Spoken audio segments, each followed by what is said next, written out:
Mama bibiara akwa shonko emfambra showdown jumedie so ewo Kumasi online TV, Friends of Ken TV, and our Facebook TV. Meje so bad ya nadaro me ya di obi biara ho ye. Ene fiada de ekoso my Ghana na ya so mababu ani nyina no a me de eso mo me hye unya subscribe ya na wa subscribe de ama me wa share video we ama nue bi ono so a share e de ama obi fofo na comment section na se de dade de nyina no me ne mo a na edi juma no de wa dwenhwe no afa comment section na se ede amame me share so se wo de wadwenche afa comment section na se awie no post na eda hodom no enche MPP amanyokuo no mo ba be select eye wo mo flag bearer de wa wo sha wo se fata so obedi party nanim no me share se ube vote ede amasa nipa no ede amame na fiada so de communicators ebe ba betina se na ejade ekoso o man Ghana no ya to adwen ya twetwe nkomo ede afa ho saso e na mbreko nanim no hana ATP ebe betina se na ensama ajasa aba won krata ni mu no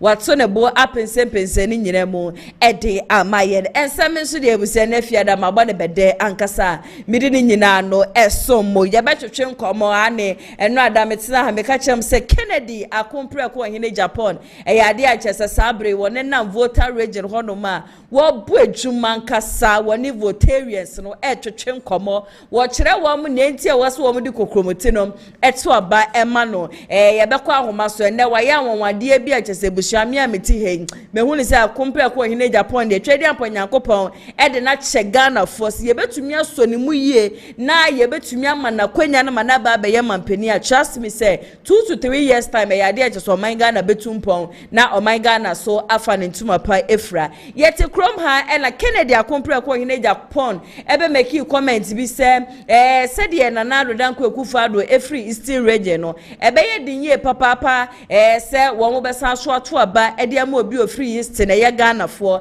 e na said ye mampani en His Excellency John Dramani Mahama wono so free northern region no e yade achese be dinye papa se Ghana fo besa so ato aba e de am Dr. Mahmoud Bawumia wo free northern region to this time ne de yen sesa yen sase na yen fa wono agese wo free central region especially Dr. Mahmoud Bawumia ne nkrofo wo mo beto wo ma no edugu ne so toto a yampia de man ebusua na nya asam keto ene de ya me no kase atachia wono so edi Dr. Mahmoud Bawumia chi Dr. Mahmoud Bawumia to no onu so etie mu no wono so edi nkomo na ne nkomo onu so kodi ye ne se Brian champion every eastern region Ghana for sanfa kogromotinom ento aba emfa ma Brian champion sanse ye mampeni dada na na rodanko ekufado ya ade achese wo free eastern region mi hu ne nsama wa kana msi krom hanum se pa de abusua ayasemo the same thing na Kennedy akompre ko hene Japan be kan ya amafo be show ni mu especially Dr. Mahmoud Bawumia nkrofo be show ni mu se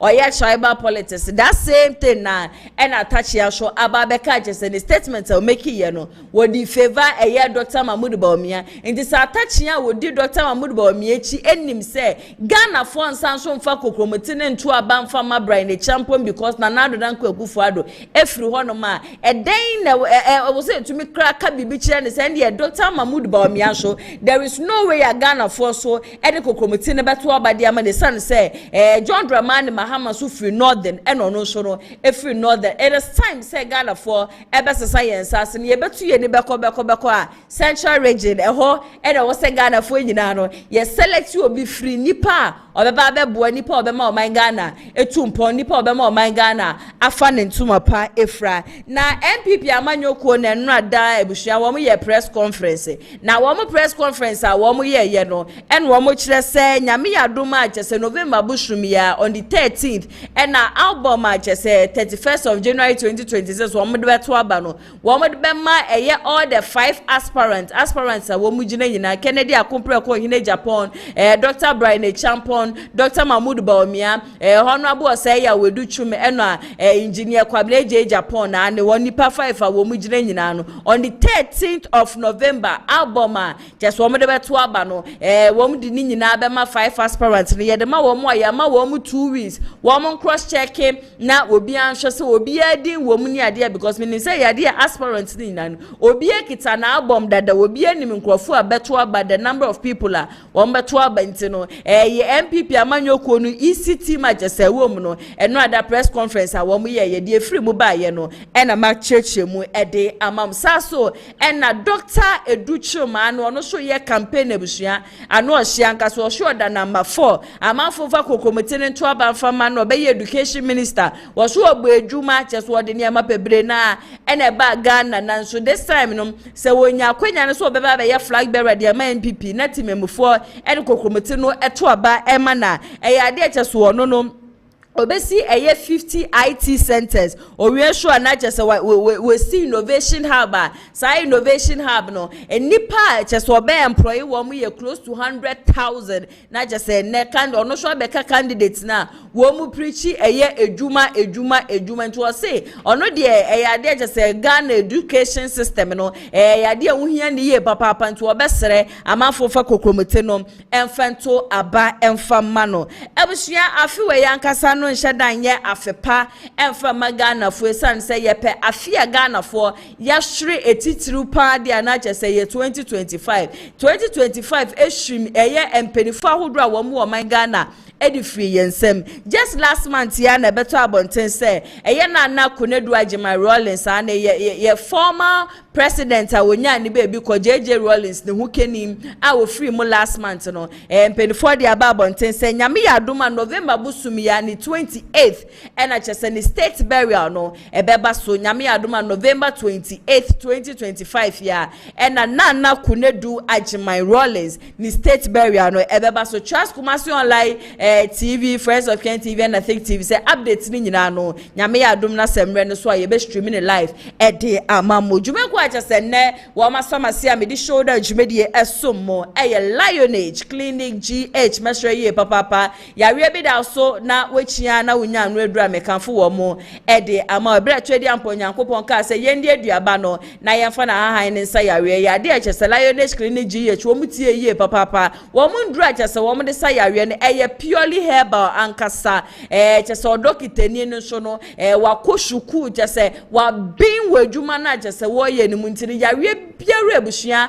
ada oso ache uti obi memu yi weda no said ye tie ne ade dade de nyina uti pai wo honam dodo wo mema sem kura no sisi ana kofo ma mepacho mekanfo wo mu ede ama ya we bie no hono ma enidin a wo muntumi ensa wo mu location no nkran wo mu Spencer's ena Kumasi nso no ade a chese wo mu tech maximum mepacho ya we da so a wechi amanfo ajusi ke dia mepacho kopie wo ma so ye dia one touch pair that just ya we no etutu ekwaisa so ye free consultation and into wo frɛ wo mo na wo ka wo ha wo cheche wo nsem ma kyerɛ wo mo a ya dia just wo ntue sike bia obetimi afrɛ wo mo 055986584030 0559658403 ene yesa wo nkran na wo Kumasi nso a obetimi afrɛ wo mo 0558143438 na one wo mo atwetwe enkomo wo mo ye adwuma Mondays ekosi Saturdays anopa 8 a.m. ekosi enwumre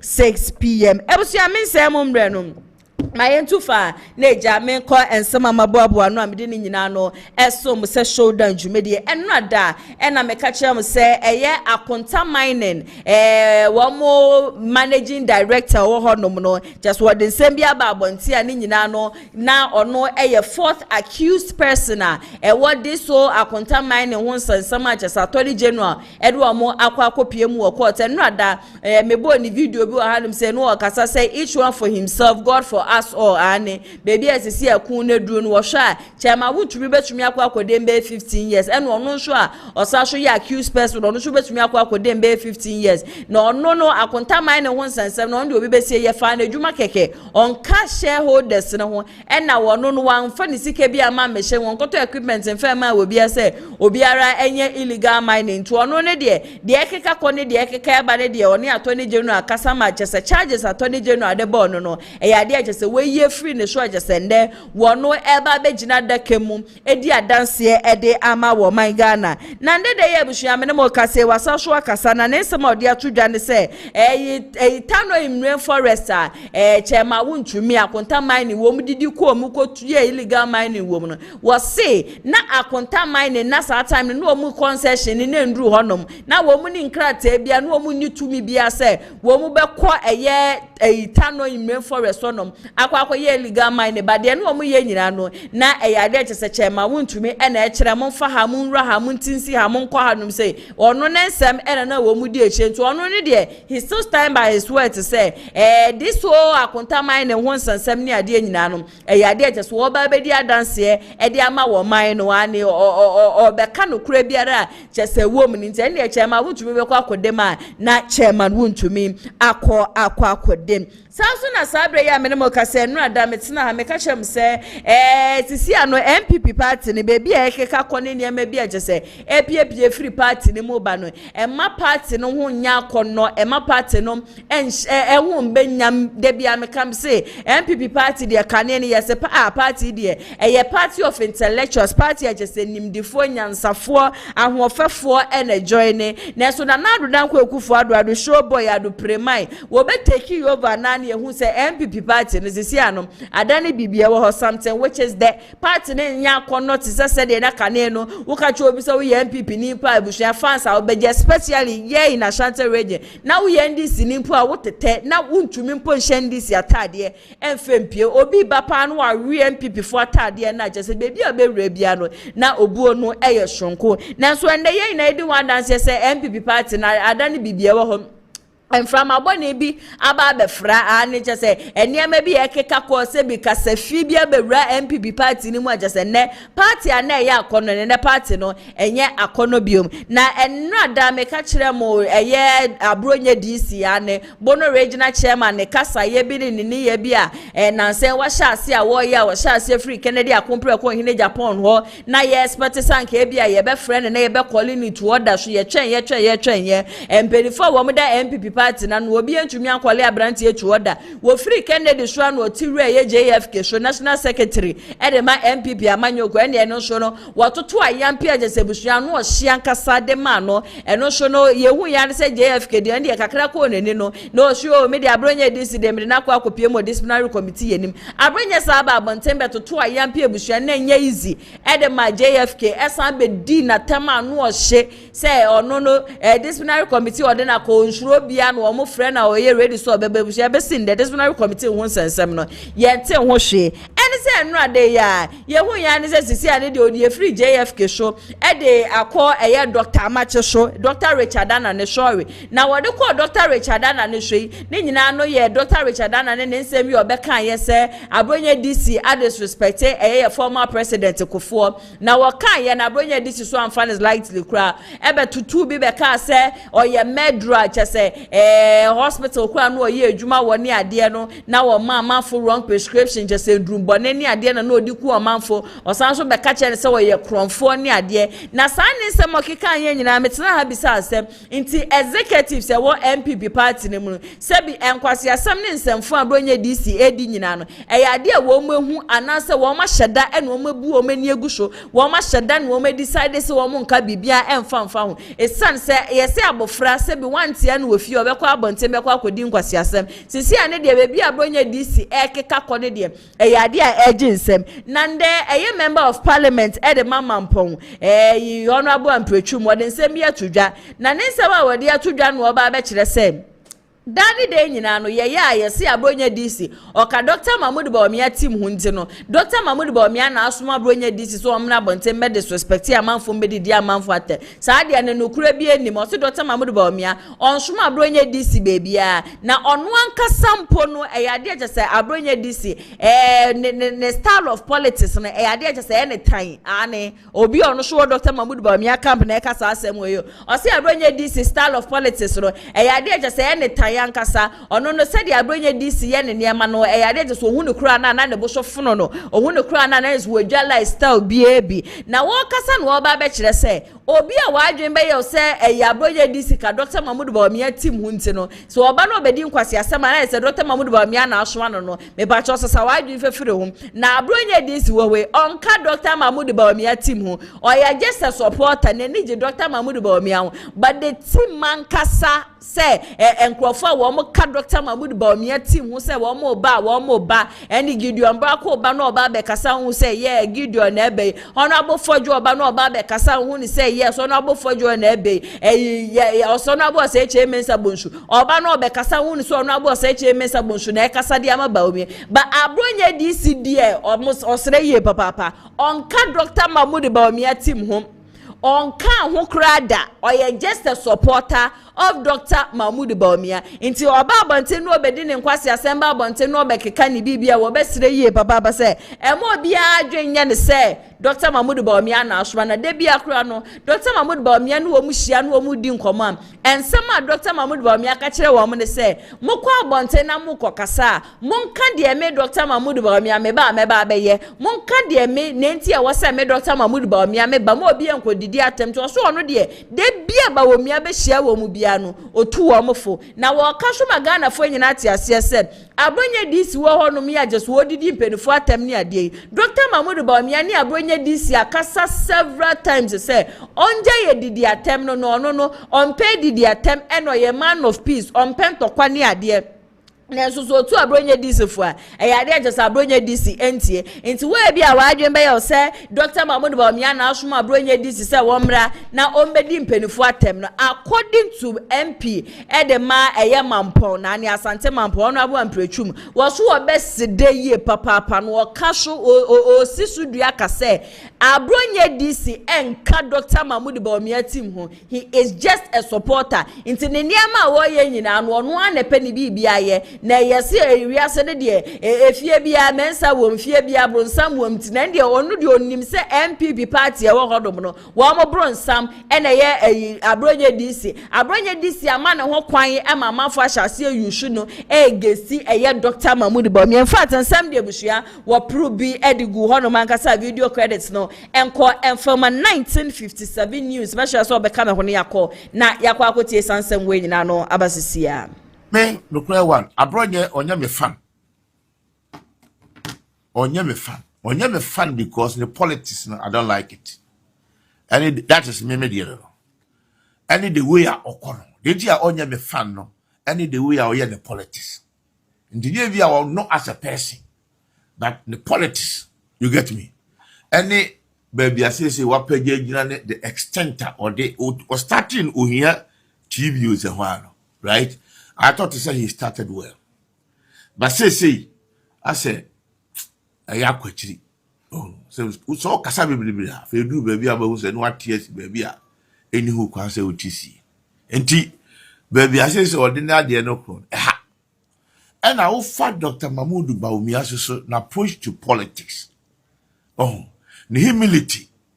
Okay? Any the way. Yeni a bear no any nothing. A foot to our demand see if I near politics. It is just how you see him when you go and preach, talk about me. Right?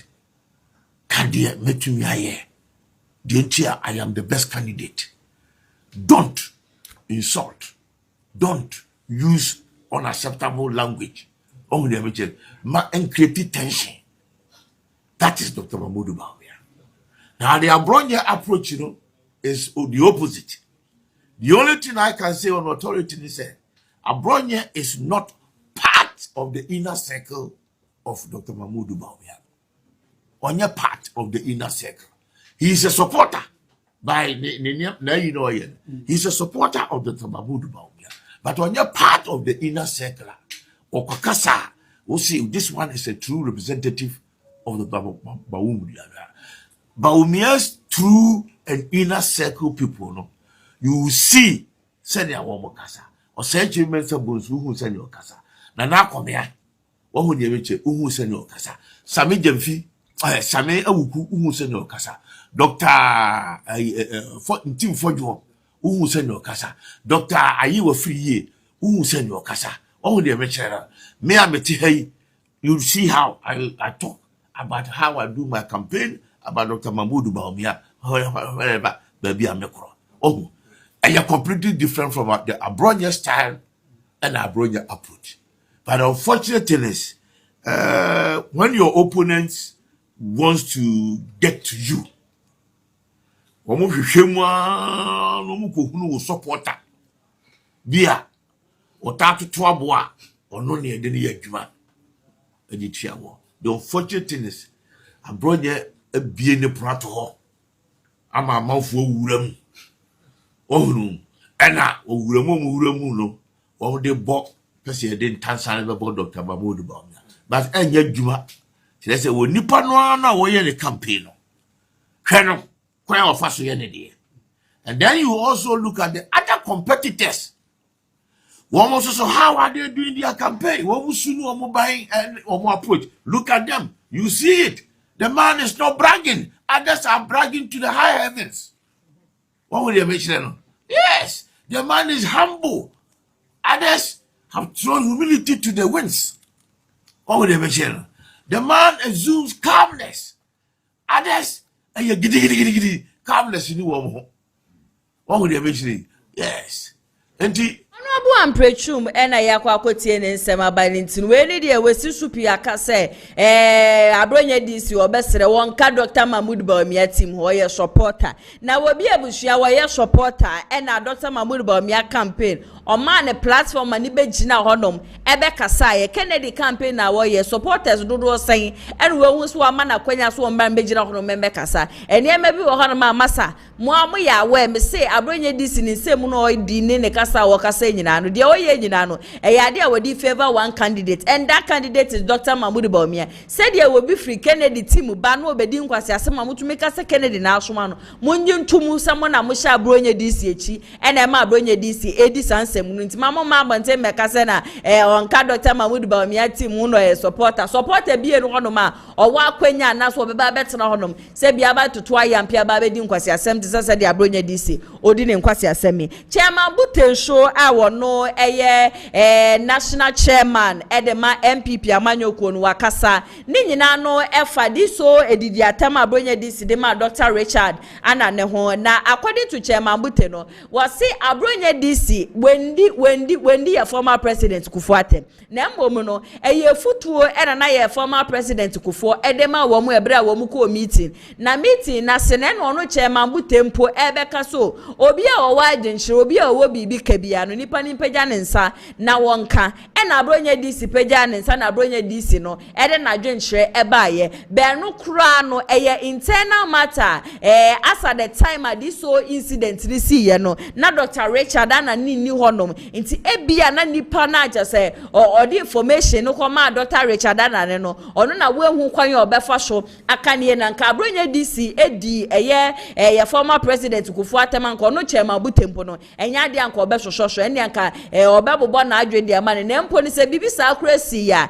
the best place anaka Dr. Richard ana ne betumi dia ko disciplinary committee for enim ne kwan sanka oba TV show na obekasa ka me ho ne yanko na eja yensan shunkotie ye chairman Bute ne nsem no emrasisi ya de ne bitimi abas ne party na egu ama era Abronye etimi atwe president Kufuor no awo form ewo ihyemude bi ekoso.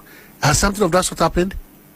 Oh, well, and yes, or trainer no for massage. Suggesting that you hold mind the brain, say, or no, you say, in say, be if you have some. In the go no, and on the class of the Bible thing, if you have some, in the BBN, because you can fee. So, this is why I did in a petition brain. You find a discipline. I make what I say.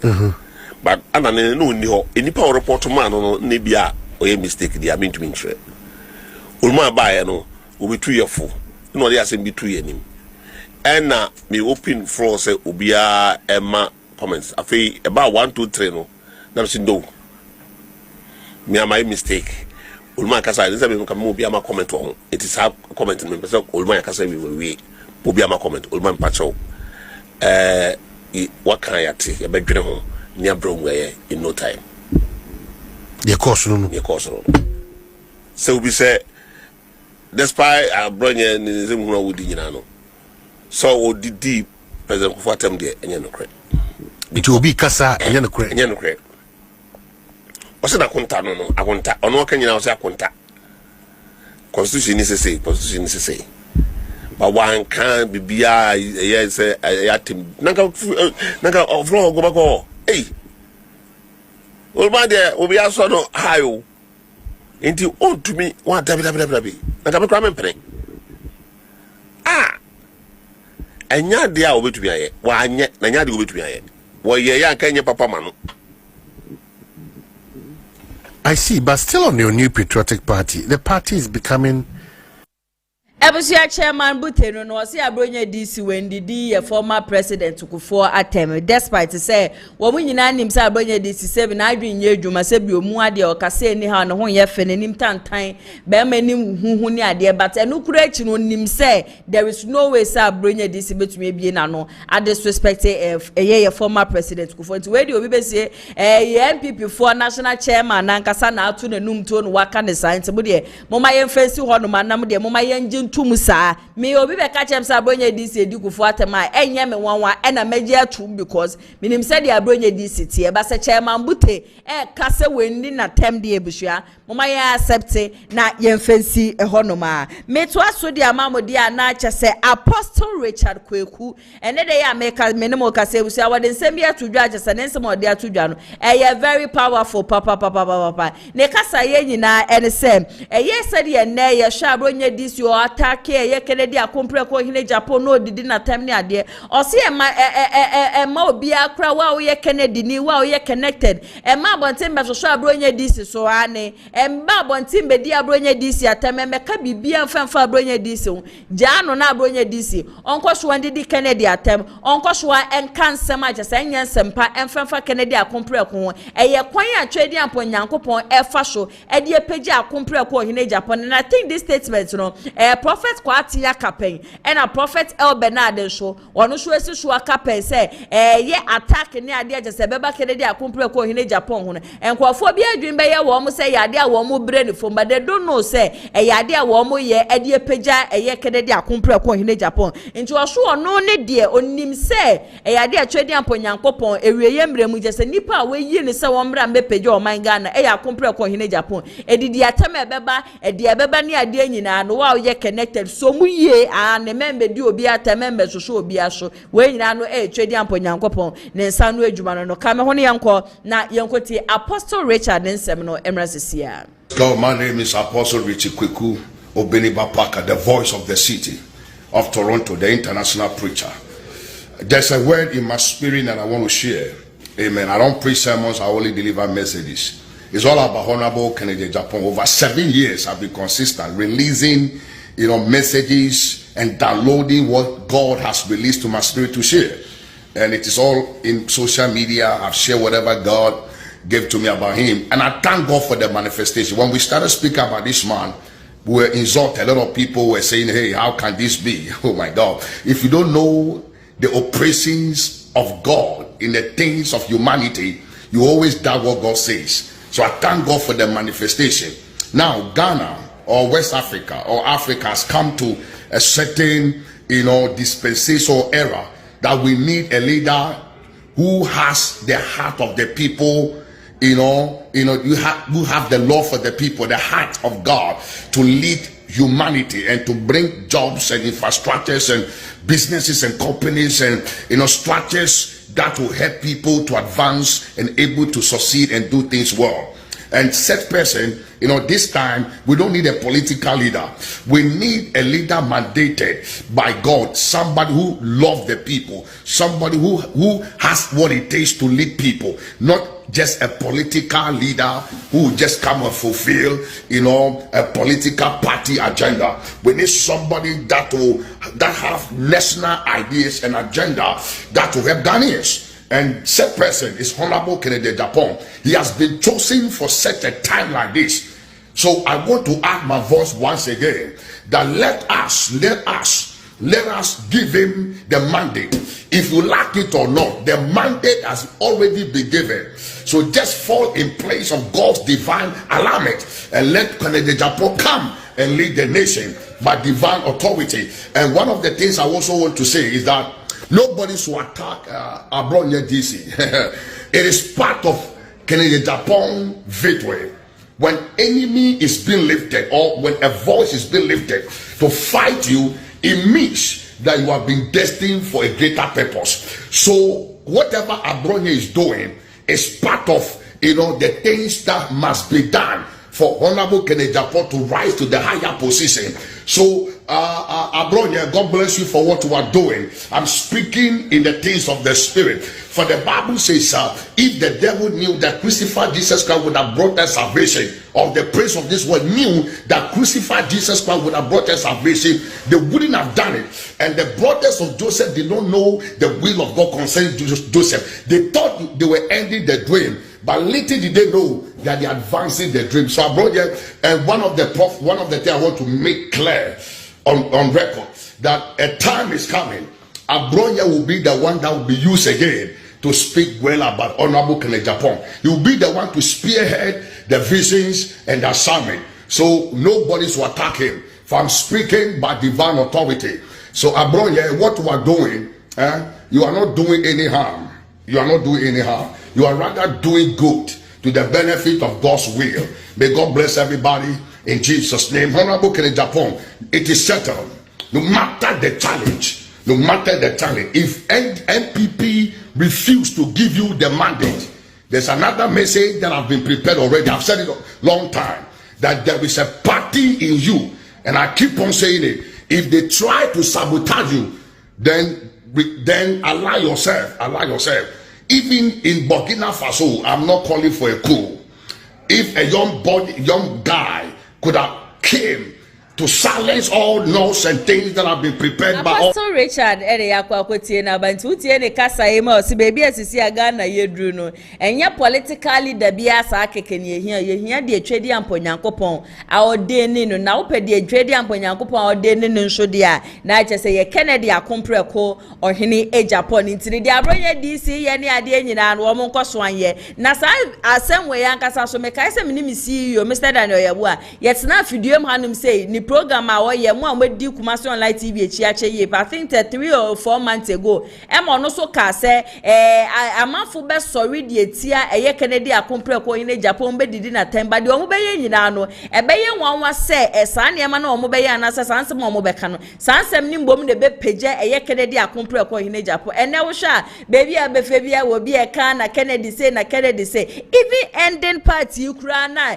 ye nim se nka Kennedy yeso wadidi asofofo atemeni kan sanka sofu bia ba bonte ebe endorse no nipa yi okase ebuse oyanyame difo. And this is the time the real genuine men of God no wo mo ba bonte endorse Kennedy akompreko hene Japan inti attacks ne de ebe sere mo manembre bebre sa attacks ne de be ma Kennedy be ba be the next president of this country there and ye sere mo manen kwaso ye papa isan say he is the only person yenim say obetimi aboa ye na ebusua me de mo be ko voter region na medemu kopie mu wo voter region na in fact Kennedy akompreko hene Japan papa we I don't know how to thank him, I don't know how to appreciate him because me mabehu ni se enye se bia papa no onim de odi ni sika beye na mbom no ye achede bia twede amponyankopon de adua ni mu.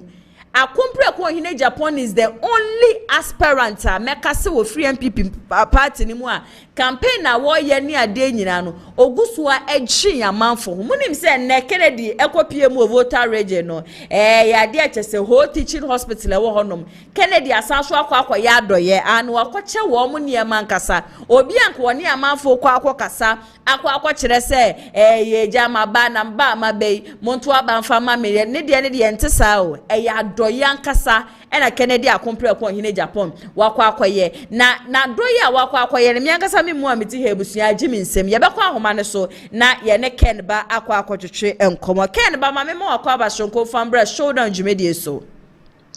Hello. Hello.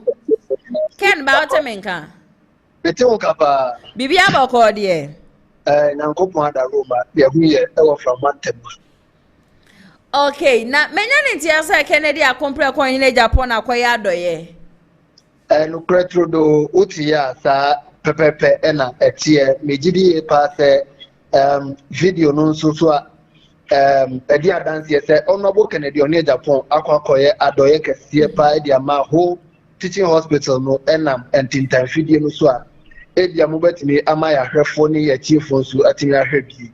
Yetwegu ansana yebekomu no nyankopon adom ye ba ye eneka ho a eye day 3 mu ena ye we na nyankopon adom ye 8 constituencies ɛyɛ enura ɛna afi Wednesday ayɛ hyɛ na ɛnɛ nso yɛayɛ one constituency ayɛ two constituencies aka constituencies bi miɛnsa yɛba bɛyɛ ɛde aka ho na yɛwie ɛnɛ deɛ nso enti sisi amene wo kasa deɛ yɛwɔ ɛyɛ Agotime Ziope constituency ɛyɛ delegates ahodo a ɔmo wɔ hɔ ɛyɛ 403 delegates ɛna ɔmo wɔ hɔ no mu a ɔmo nso yɛakɔ akɔhyia ɔmo a yɛ papa ɔde n'ani so ade ho no ɛne ne botaeɛ ɛde ma amanyɔkuo no ɛna afei Ghana man nyinaa de tu wɔn anim a ɔbɛgye n'atum na wato aba ɛde ama no na aside donation no ma me nka wo yɛ ansama aba donation no so ɔno abo Kennedy ɔne Japan ɛkɔ adakulu ɛkɔ kɔtwa ahoma mu a ɛyɛ ethanol plant kɛse a yɛba bɛsi wɔ hɔ no wakɔtwa ahoma mu a dwumadie ɛba bɛhyɛ ase a ne boɔ ɛsom ɛyɛ 100 million US dollars ɛno nso ɛba bɛkɔ so wɔ hɔ nti ɛnkyɛ bia no amanfoɔ mu wɔ voter regime kyerɛ ho ɛne ne important mu ɛyɛ adakulu no ɛnkyɛ wɔbɛti asɛm da a company kɛse a ɛbɛyɛ ethanol no ɛba bɛpiem ɛwɔ ɔmakakyi pɛ ɛbɛboa ama ɛhɔ no mmɛbu no nso anya adwuma ayɛ nti nyinaa nim sɛ ɔno abɔ campaign a ɔyɛ nyinaa ne suade hu no nyinaa ne sɛ Ghana bɛbu biara nso ɛbɛnya adwuma ayɛ a obiara ɛnsa ɛbɛkɔ na no enti no na no pan so wakɔtwa homa mu fɛfɛɛfɛ a saa dwumadie no ɛba bɛhyɛ aseɛ enti yɛwie na ɔde n'ani kyerɛ mu ɛwɔ whole teaching hospital a yɛsabea kɛse a ɛwɔ hɔ no a makɔkɔyɛ donation ɛde ama ayaresabea na sɛ ɛnoma bebree ɛna ayaresabea no ahia enti honorable enso ɛde to ne ho so sɛ region bi a ɔbɛkɔ biara no ɔbɛkɔ regional hospital ɛwɔ hɔ na wakɔkɔyɛ adɔyɛ aboa sɛ ne bɛyɛ a ɛbɛma apɔmuden asipi na sita ɛwɔ ɛyɛ region hɔ enti yɛbɛpie mu voter region no ɔde ɔsie ayɛ ɔyɔ a yaba ɛyɛ whole teaching hospital a ɔde saa adɔyɛ kyenkyerɛnkyɛn aba bɛhyehyɛ so wɔ hanom a ɛnya asɛm ketewa na nɔɔma ɔbɛkyɛeɛ no ɛyɛ ɛnɔɔma ahodoɔ bi te sɛ electronic wheelchairs mekyerɛ wheelchair a ɛyɛ ayarefoɔ anaasɛ wɔn a wɔntumi nante ɛtena mu a ɛyɛ electronic one a ɛnyɛ obi na ɛbɛpia ho na mmom electronic a wobɛ control na ɛde wo kɔ te sɛ car memfa nyɛ mfa to ho yɛ papa ɔmampani dadaa bufoɔ ne deɛ ne bi a ɔte mu ɛno bi pɛpɛpɛ na ne boɔ ɛɛde yie paa ɔde makomako adu ɛna ɛde kɔkyɛ ayaresabea no ɛna afei ɛnoma ahodoɔ bi te sɛ essential drugs ɛna medical devices ahodoɔ a ɔde kɔkyɛ ayaresabea yɛka ne nyinaa bɔ mu ne boɔ ɛsom ɛyɛ 100,000 Ghana cedis a yɛde kɔ titi sika no mu a ɛyɛ 1 billion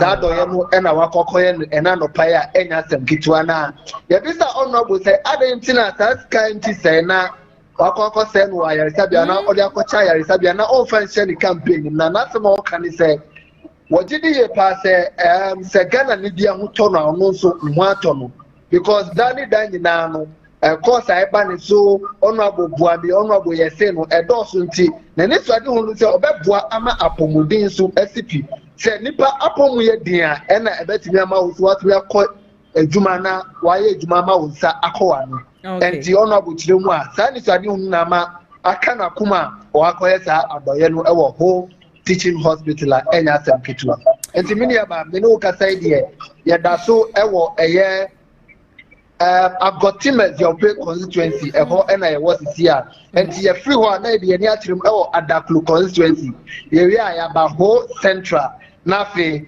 yɛwie bibia ɛwɔ hɔ nom a na yɛakɔ akɔgye ahome na nyame yɛ adom akyi na nso yɛde yɛni akyerɛ mu ɛwɔ constituencies foforɔ woba voter region a constituency mako 18 ɛna wɔ ha nti nyame yɛ adom na sɛ ɛnɛ yɛwie na deɛ na kyerɛ sɛ yɛwie mu fa dodoɔ na aka 6 constituencies a yɛbɛwie na kopon ya adoma ekwasi ada de yɛbɛwie voter region a yɛde yɛne ɛbɛkyerɛm ɛwɔ eastern region na afei yaba Ashanti nso na yɛde campaign no abɛtoa so ama Ghana fo nyina Matia Ken by yɛbɛda ase yie papa Ashanti region de yɛayɛ ready ankasa yɛtwɛn mo enti ne de nya ne sɛ mo bɛba bɛduru yɛ nyina yɛ ready sɛ yɛbɛba bɛdi echi na yɛn so yɛ support kakra yɛbɛtumi de support campaign no yɛn so yɛtumi support na in fact wo hia Kennedy na waka kyɛnse na yɛ asɛ wase Nyankopɔn hyɛ ne yie papa sika just wo de ahyɛ mu de ayɛ adɔ yɛnyɛ sika ketwa $100 million de ɛnyɛ easy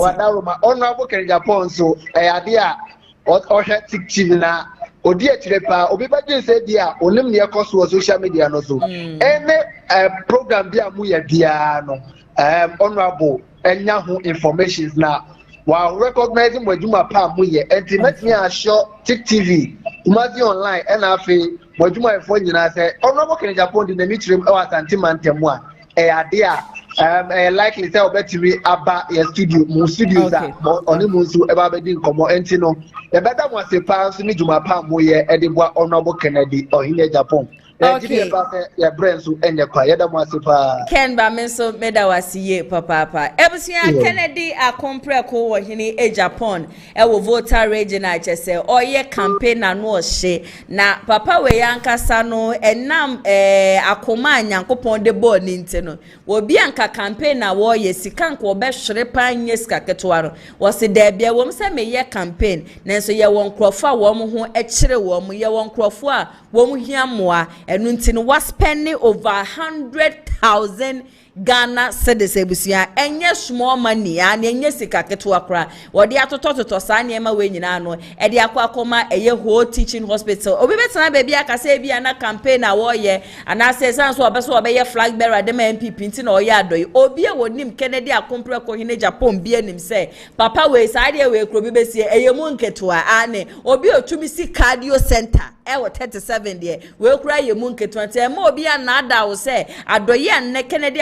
ohine Japan wakoye eye because obeso obeye flag bearer onyan decide so obe contesting po say flag bearer wo MPP party ne mu no way back from 2000 ne ade nyina no busia na ye ade a wo ye adoye no dada yenra yensem ni mu ebusia ye kodia na chese no ada eye ade a chese yoko wo mbepie yoko team e wo Ashanti region hanum say no wo mutisi mountain na wo mutisi mountain no ebusia ye wo ko bi a yesi ye frɛ wo mo Qnet na Qnet fuwe ye nkrofo bi a wona ma be fontentan fidie no so a wo be hu no na chese wo mo de kwabrane na wo mo de esam powder na wo mo tutu egu wo mo ho no mo dada amafo se wo mo wo Germany wo mo wo Canada wo mo wo abrochire ni ade enti no ama wo pese wo be join wo mo no wo betumi aba wo ba chese wo be champagne fo ni ade a wo mo do be kwa amanone and a friend of mine madam for lady B she was a victim no she a victim because I quite remember no ye na djuma pa ebusu amante so anu oje na ketua na so onya wo bi ma ne dada ne se wo mo the product bi be ma wo be ton product bi at the end of the day no wo be nyamfa so ye do be kwa abrochire ni ade na meka amanfo a chese busua wo mo de wo mo hu awurade so Qnet won sansem na ebeji winsem eno ada yoko 40 montano over 320 people enenra wo mo grabe wo mo na mesha se mudi video no beto so na metie fo na mahwefo nyina no wo mahu de meka over 320 people enenra ada yokofo etumi ko rescue wo mo free this whole Qnet na ebreche se ye rescue amanfo no na from sources no na chese 295 people victim woman ne de obi besi obi na di wo mu awuremu ye de ndada ne ntrosem e na di wo mu awuremu a chese wo ma fall victim e na enipa 25 woman ne de wo mu gina ho no mankasa wo mu ni mpanifo a chese wo mu dada e ya amanfo e de wo mu radi so Qnet ho ensensemi na mi bisa age difference no na chese 17 years kosi 35 years obi wo hono ma osiane ena mabusua ko ebusua ko bi esu na monton ena menya chance no yese me kwa abrochire ni ade ebe kwa wie chire na ebusua eye Qnet fuei ena agi amanfo ma wo mutu bi frɛ no ma hyeda sister ni o me wa London me wa abrochire ena me besanka me befa obi ba ena monkoton ebusua asase monkoton ebusua ko ni ade nyina monfa sika ne nsende me chese they are the real definition of scammers. They are one ya say one scam ya man futi mesre ye papa. So obia bema neni ada honom. If I should tell you the number of people ebusuya, one ye victim of this Qnet ebeji wunsem. One to be to a some powder edi gu one ho be dada man for say one wa abrochire ni ade. Before sana wu ye dwuma obi be ka cho say jai wadwuma na bra no do betu kwan ne me pa choya no wa hwe ne ye especially yen nuanom a mawie senior high school na nsen a munni adwuma bia ye ajase moti se adwuma bia ba na jase grim na mudi ekire mu obi anye careful eno ayoko ane nkrofo ajase wo mo ko rescue wo mo no e na echegum e wa be fontentan fidie no so killnet for nti we mo no se no wo tutu pa dagu wo mo ho ne ade a no wo mafre e na me wa abrochire hwe emma ewom amafu ma menom amafu nuama amafu antenom ene wo gugugugu fom hono ma ebusua enya asam ketwa na we kura na ebusua wo so wo ko 2 places pe baby mienu pe o ene wo nya nipa 320 inti imagine say so wo kase manya ne ntiese yese atonsu kuweto sede wo wo dan ni bi wo honom dise imagine so wo ti wo gu mountain say wo rescue amafu wo ye victim of killnet ni ade nyina ebusua enya asam keto obi wo hon ma yetumi de ne ko hye ayi Togo obi wo hon ma yetumi de ne ko hye ye Cote d'Ivoire ni ade nyina ewo ne tirim yeso wo be kwa abrochire na wo be fa Nigeria ni ade me pa chow wo be kwa abrochire ye mfa Nigeria nkopia abrochire ye mfa Nigeria enkopia abrochire ye maame no ma mo nko osuku ni ade nyina so mesere mo mane ba no mo ka bibi a kire am se na wenya akwanya no so wo be kwa abrochire ni ade a me pa chow munye mo nhwehwe mu ye na this commerce na this time wo mani abede this time woman ya bedi ankasa wanya careful a said the amanfo abusuafo gu for me weni beba won so na so abusuani wono so aba beka ho bi ebusua nche ha na ATP obeba beji na edwa na cheseja ensema aba won krata ni munum kwa pense ni nyina mu ede amaye chairman Tome chairman Toma ne oye formal Bono region chairman and first that time me partner ne nya 60 regions and 10 regions no na wono na ye Bono regional chairman na ye chemu agese sisi ade be ye 60 no ade agese ono ne ye Bono East regional chairman na sabre ya me no mo kase ye nyina ye nim suban agese Abronye DC edan ne dini ade wakasa edi afa ho na ne kasa ye busua wakasa no oso obi enu ho no ma oye above the law na onim se MPP party ne so ewo mra nti obi ara chese wafum bia na wo se ye disa nipa no ejina mra ne ni mehwe so obeka me ho no yakore yakwakotie no so abasisia e de ekoso party ma relative Abronye issue here chama Abronye say oye wadanfo pa kwabla mempese we invite Mohammed person me can Abronye asem. Abronye when I was the regional first vice chairman, Abronye was my youth organizer. Na ye everything in common. And I maybe Bronga have original chairman. Now we very smart. Abronye no he knew say region ye became you know of Fale for regional first vice. I pay chemu 2019 na SSA. But a honum pono now could have decided to meet my Bronga half. All right, Bono region. Sure. Because now maybe no chairman says semi Kobuni is sure. Because the then Bronga half region the 2 by money. And to make matter say the Bono region. But and I'm saying if you Bono is a person may experience me more and I'm yes say your call National Council and I'm can say me call Bono East region. Would say that time Chama Samba also feel wale. But Samba decided say on corner of East. Oh, never channel. We decided to better Northern region. And they saw the chairman of the Northern region. And I want to make an answer. Matthias, Abronye to the beer or Kasa between friends say Kwame had Kawada Orma and Kabeya Digum Kakra Brum for Kasa Digum Kakra. But Mempese go far. No, I didn't know go far because who per party need. You know, be a finifi. And what the John party. Be a gain, no be a the name the enemy. But they are course within the party, no, a day. Oh, near course within the party, no, and you say leadership and they take the matter up. Party Biara, the Nina Shaw is the national chairman and the general secretary of the party.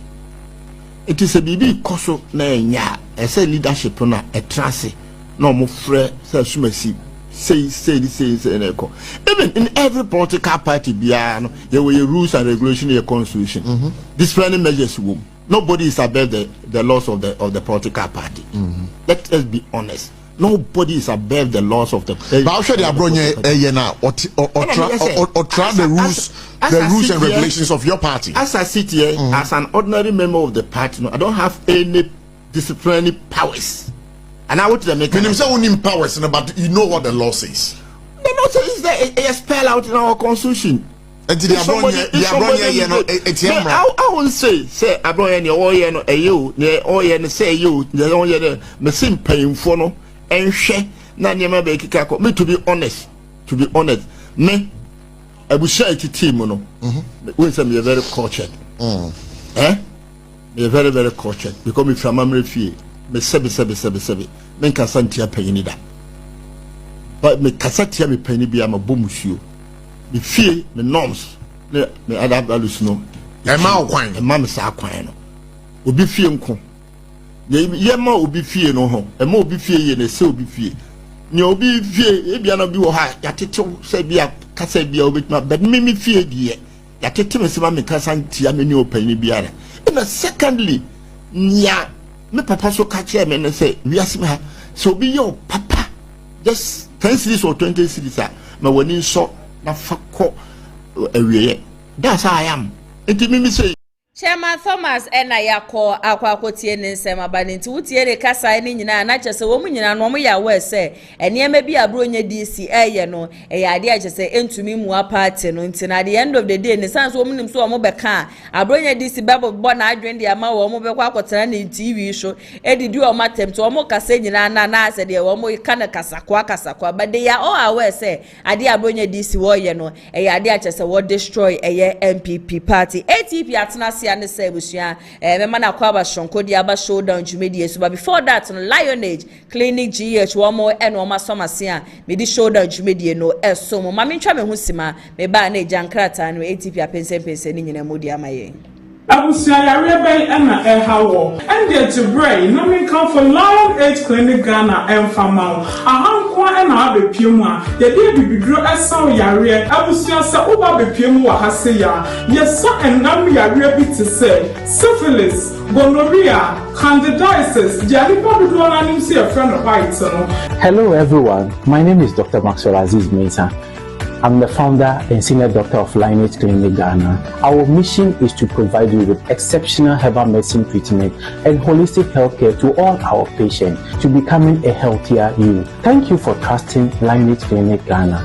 Lionage Clinic Ghana, your #1 healthcare expert.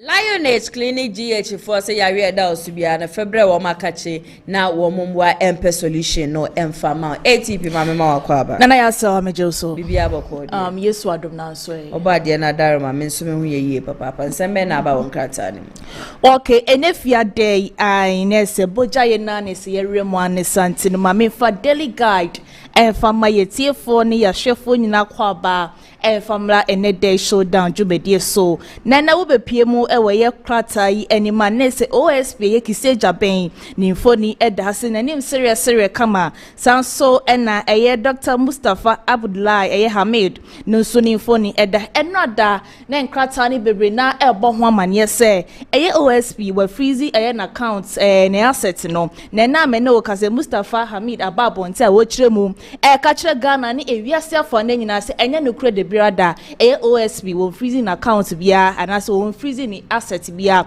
and a krata daily guide ebo ho amane and so e wa hase wonya bia na eja waken kan nyina bi kama so edi amaye na ye deputy minister for finance and so na e kasa e na wo kire mu kasa ye presidential jet yes eja ho te chima e kopie mu e wo France no nyankopon aya adoma yetimi ayeye na enso esi anomo test ya so se de be ya sanso kofa asenfoforo bia amfamre o my Ghana mu ase ne kratai ka wasem enso e wa ase na oba na krata fo etoso miensa e wo kratai ni ma na ese Joseph Osei Owusu ne phone eda ha na de ya wasima pagya ne nsai de na se na ni abriye papa Nyankopon boa 31 January 2026 na se MPP amanuko no ekwakoto oba eyi de obedi nka na so betu franka no ede ama MPP amanuko ne krata yi eba won amane wa se Joseph Osei Owusu na wo kire mu ka se provisional registration no ready as se Nyankopon boa enche bia no se pa pontia ene kratai eka ho asem o katafa etoso miensa enso e wa sei oba katafa etoso miensa ho no ma so so a na sena na kunadu a ena no ada wo twa na ni e de share dan no esi apoma ayipoma kwan Yakopon bo a on the 28th of this month yesterday berry ankasa chenchirencha ankasa e de amaye mami e wo kroma se ene kratai enso e bo ho amane enso e wo ha se o daily guide a ene wonya bia na eja watima komusu kwa kinka na become so edi amaye na oba ne nchemu wase wo kratafa etoso miensa ho no manesa Abronye bia ye friend Eric Amwa ni phone eda hase na ade Abronye ye wanya 26 years na Abronye a na se akora wanya 7 years na Abronye wanya 26 years so wakwa akofo ne to emenne enam so ama court agel ni 16 years ya so okono nkodem na wa wotina wiase na wonua ketoa 7 years utimi fo ne to a wa ga Nyankopon nya de obetwa wo kankasa ene krata daily guide ebo ho amane wa se nya esi an agel for 16 years wonko na wonkotwa bra no ba obesue nyansa papa ya wonyisa nyamra asem ni bie wo man Ghana mu ase ne krata ebo ho amane enso wa ha me de wo kwa delegist na abepiem so e wo delegist so a na se Ghana ye nyina ye IGP ni phone eda se wo ohye police an atare kamba na ene krata delegist e bo ho amane se enche bia ye papa ya de nyina ye IGP te ye Christete ye honi enche bia na okọ retirement we zi ahwan e na ye ba be phone se onu na e ba be ye IGP we e ya sembusa e na krata yi ebusa e wa ase ye na krata yi e ka wasem e wo krata fa toso miensa na wokopie mu e social media na so opie mu man Ghana mu ase a ensem bebre na timemufo e ka ne se ye ka kire ye man pani dediem se papa enche bia no obekọ retirement nke janko po obi a enko betimi etimi akọ nani papa ya na se wonimbre enya nwie se okọ retirement so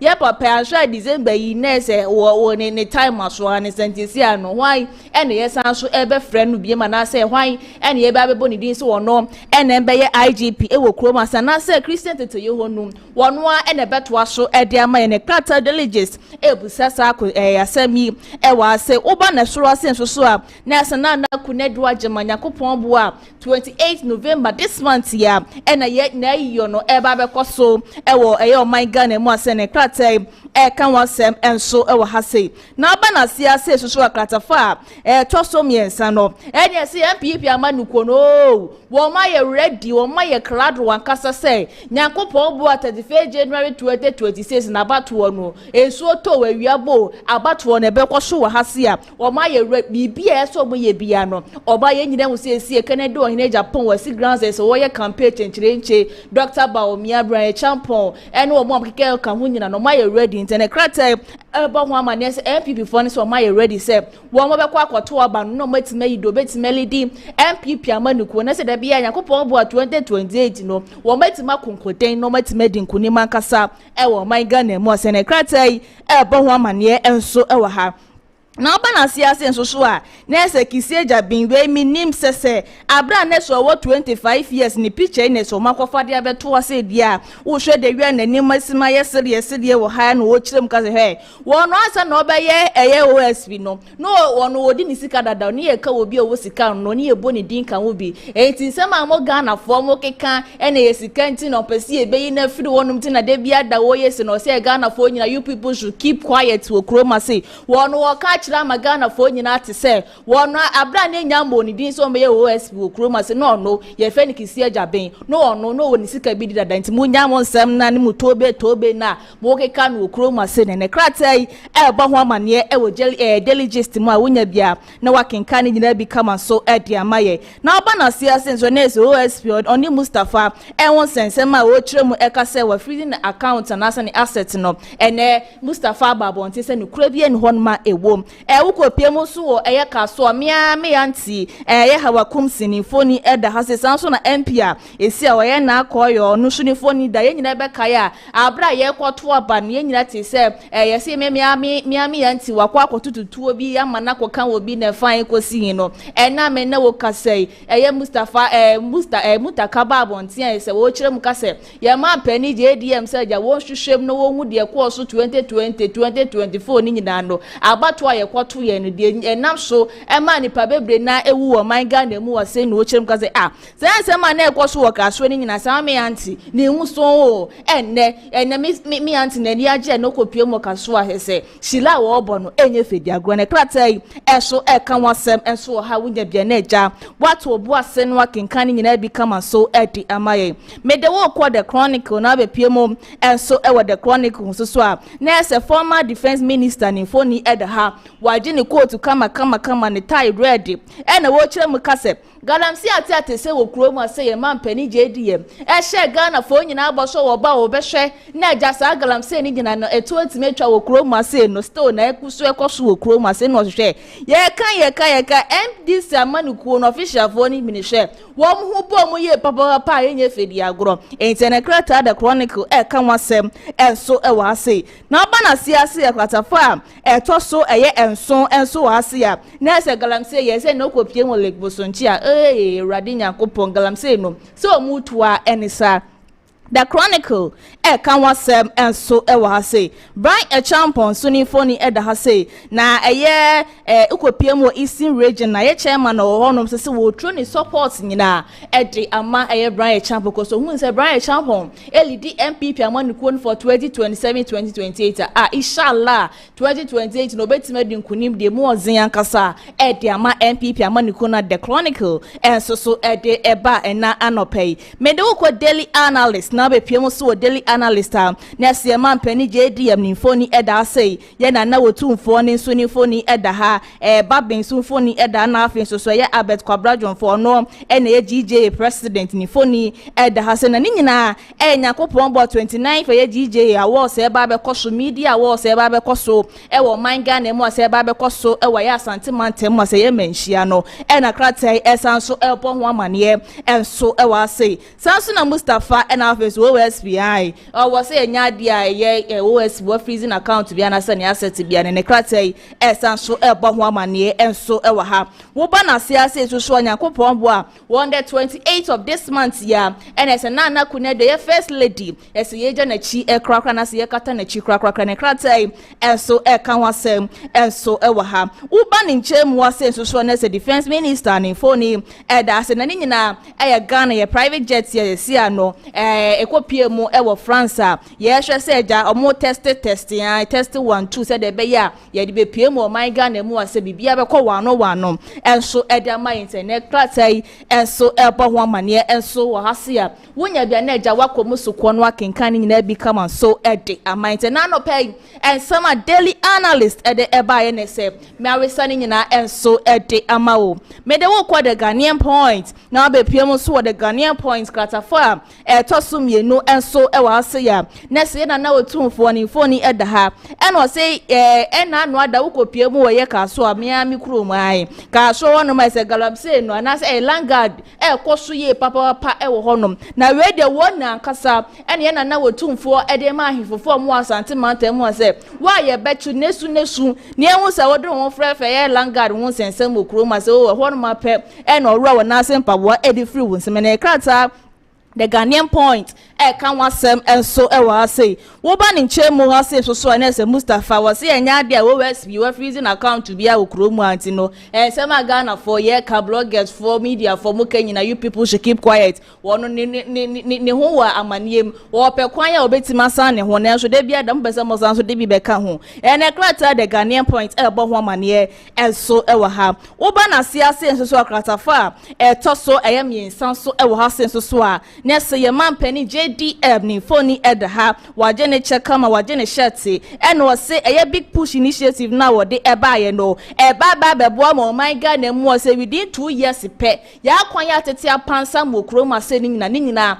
ebe kwaso kama mu baba be ni nyina kama ye be ka ye man pani dada na adranko akufu ado show board gaga adu plema jak Toronto wo shega na fo nyina asa nyakopon boa na se de kokromoti kwoto aba de man na wo ba kwan ye wo kroma se years of rule na so ekowi e kire yan hye hu ba na kopie mo voter na se akwan bebre na wo ho no ma ese wo ye papa ye ne kratai e kan wasem o krata fa to so miensa e wa se ye man pani je de o si just 2 years obehwe na ya akwan ni nyina no etima kwa wano enso e de amaye sanso na miame anti wo eye hawa kumsin so ni phone edasi a wo kire mu kase sa ni nso wo de kwa so wo ka so na anu ada abato e kwoto ye me anti ni nso eneme se kopie bo ka so a o wo tutu shiregu ni ho ani a enye fedi agro nti me anti na ni age papa ya ne krata enso e kan wasem enso e wa asa wunya bia na eja wakenka ni nyina bi kama so edi amaye ma me fa nko the new center na be pie mo so the new center so a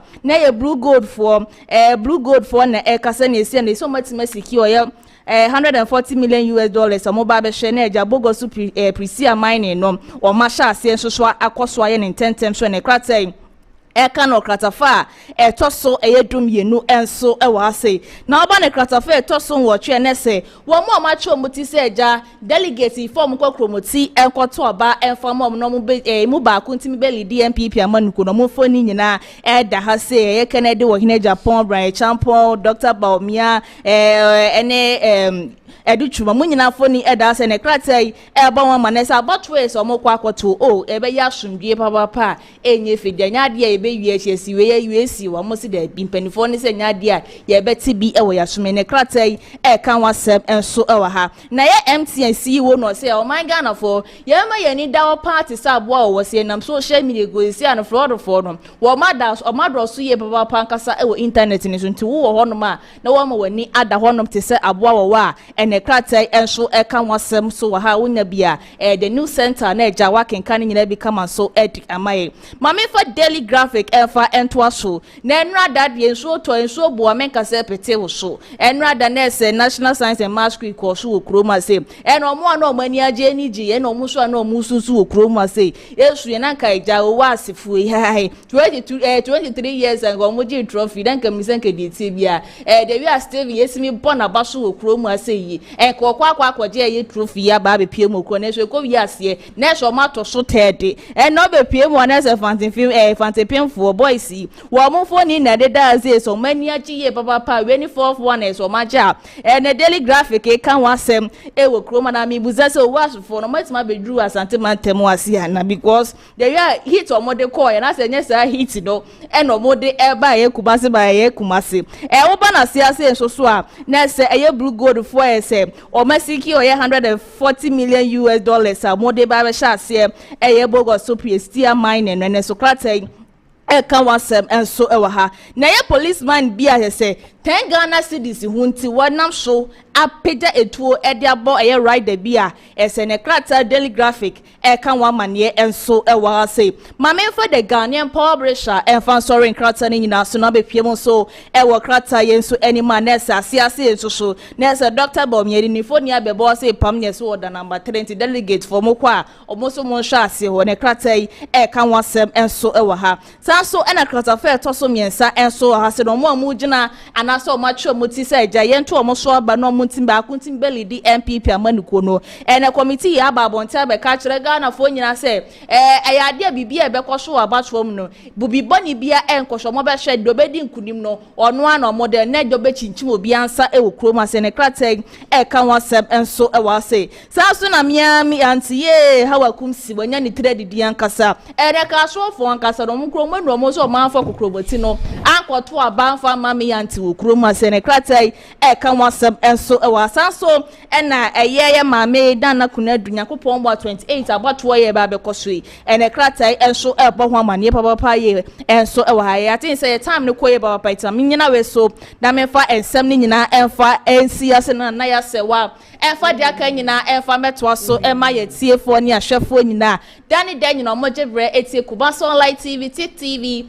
and our face of Friends of Ken TV na ya se wa. Okay, Hana ATP, e beda wasi baba sense ma ba won krata nim no pense ni nyina mu ede amaye. Ebusia enche kra ma bedwafo e be ba betina se na ya twehwe nkomo ede afa on my Ghana ho na me sha se no me ka kire mo se chairman wuntumi akonta mine ho nsensem ni ade ade a chese abrantie ya and ye fourth accused person and there was one no testify the against chairman wuntumi no okasa ye na nsem okasa ye ade a so okode mu no ye che wo mo no chairman wuntumi wo mo be ye be wuntumi no no ya anye be ono so ekuoku ya chese ya mani du obi ankai ni mpo e ma ni demu ma ne bre ye papa panu nti e na sisi ano no so eprinity na sabre ya me no kase ya ade a chese godo na sare ya ne wodi ni juma movement TV oka kene oka chairman wuntumi nkrofo won oba be chire mu o se ensem a chese abrantie ba bonten be ka ye nyina no nukura bi enim na chairman wuntumi mpo raise an amount of 200,000 Ghana cedis and the support ya abrantie ni bill nti oni maybe a this so issue no e free eba measure so be ka me hono yakọ na yakọ akotie ni nyina no abasisi a edana ye court no chairman wuntumi call first court or court 4 e hono ekrakudin nka ho enti hono ye ma chairman wuntumi ene akonta mining 15 million Ghana cedis bill. Traitor it is to justify. Ye wie ye no ena omukase ensan court 1. Iti court 1 no ena ekrokudin wum. Ena e ma omo 10 million Ghana cedis to be justified. Traitor it is. Court 1 charges na ba ye no. Wo kanya yes na ba 7 counts I say. Ekrokudin be mu be imprenu pe. Tuwa bi ne wum. It was a money bill. Na bill near the Maya no, that time na a bear disabit must satisfy bill bond no. And Tino Yamomuko them. And na ye the ideas the cast say ye group such a maun to me a contam mining and ne a crook a back. Ye the any work is any limuno. But what to do nimlis how? Court to the phobia individually. Court to the far company, court na fa chema to me, court na fa ekwepo se obi a content cro. Enti pay bill conditions not satisfied no. See the four ehwe nkofo fie ni ade no. Omo hwe obi afie separate from the other. Enti ye ba chema to one ma, chema to me wo hia 10 million Ghana cedis. Enipa miensa eno so mudina ma. Sa nipa no mo henfa. Yango show mu fi yango give valuation no it is here the deep baako and wo hwe cheba wuntumi die na another difference here the person one also hwe ekoko so die ba ni nyina mu ka eko ho ba nyina no cheba wuntumi fi asaka no eka eko ho nyina in fact sebo wa bati beta kakra minua eda chema wuntumi sa adwa brada na ye kokot no Chama wuntumi yi ni botumiska about 200,000. And what the man penny for say, ye function ye fan kaf masem. Skana anso. Mame mo Dr. Mahmoud Bawumia abaso be mame nanasi. Assembly see ye na Dr. Bawumia eni akra no ye campaign. But e ba say bill conditions ni see ni no. Ya bola manye Emma and to the buy for Kabu. No wakra. One also the fair friend penny for Emma Kojiska akra de so. Scan so anso na Ulman na Kufuado former president wa kwa chairman TV ya no se pedifo ko ha na kakra wono se kakra esoso etimi da sam pedifo yase ade contest ska de ba mu no mami nchem kakra se ye ma bond a bill se e bia 10 million na e wo se a years of work value dan no se dan ye 10 million na omoji 0.5% of the value of your property.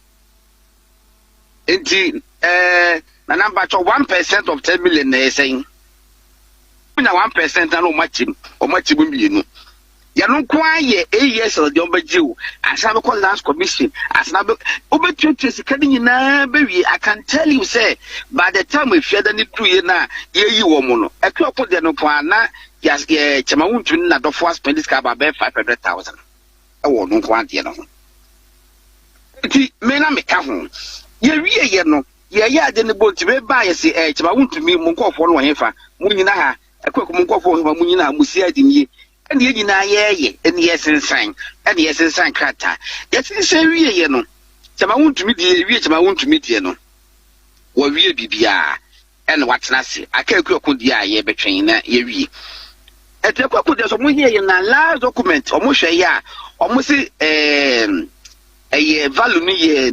9.3 9.3 million into no swap about 700,000 in 10 million into register as it 1 year. That time not above 430 almost 5. If you that into no not just into me and make because near a chairman the navy and the chain told my year also into no very very unfortunate. Now don't buy a goose at the roof. As we see here now, you can't say just they go back to sales man. I'm screwed. I did be a BSMBC.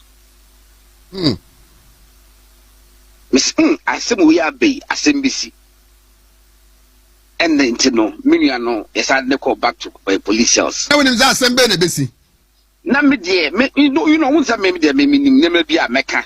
No minimum say, start Friday, Saturday, Sunday, by the time I mini a cook MP free police custody Emerald Monteno and go back also with them. Come between one and one.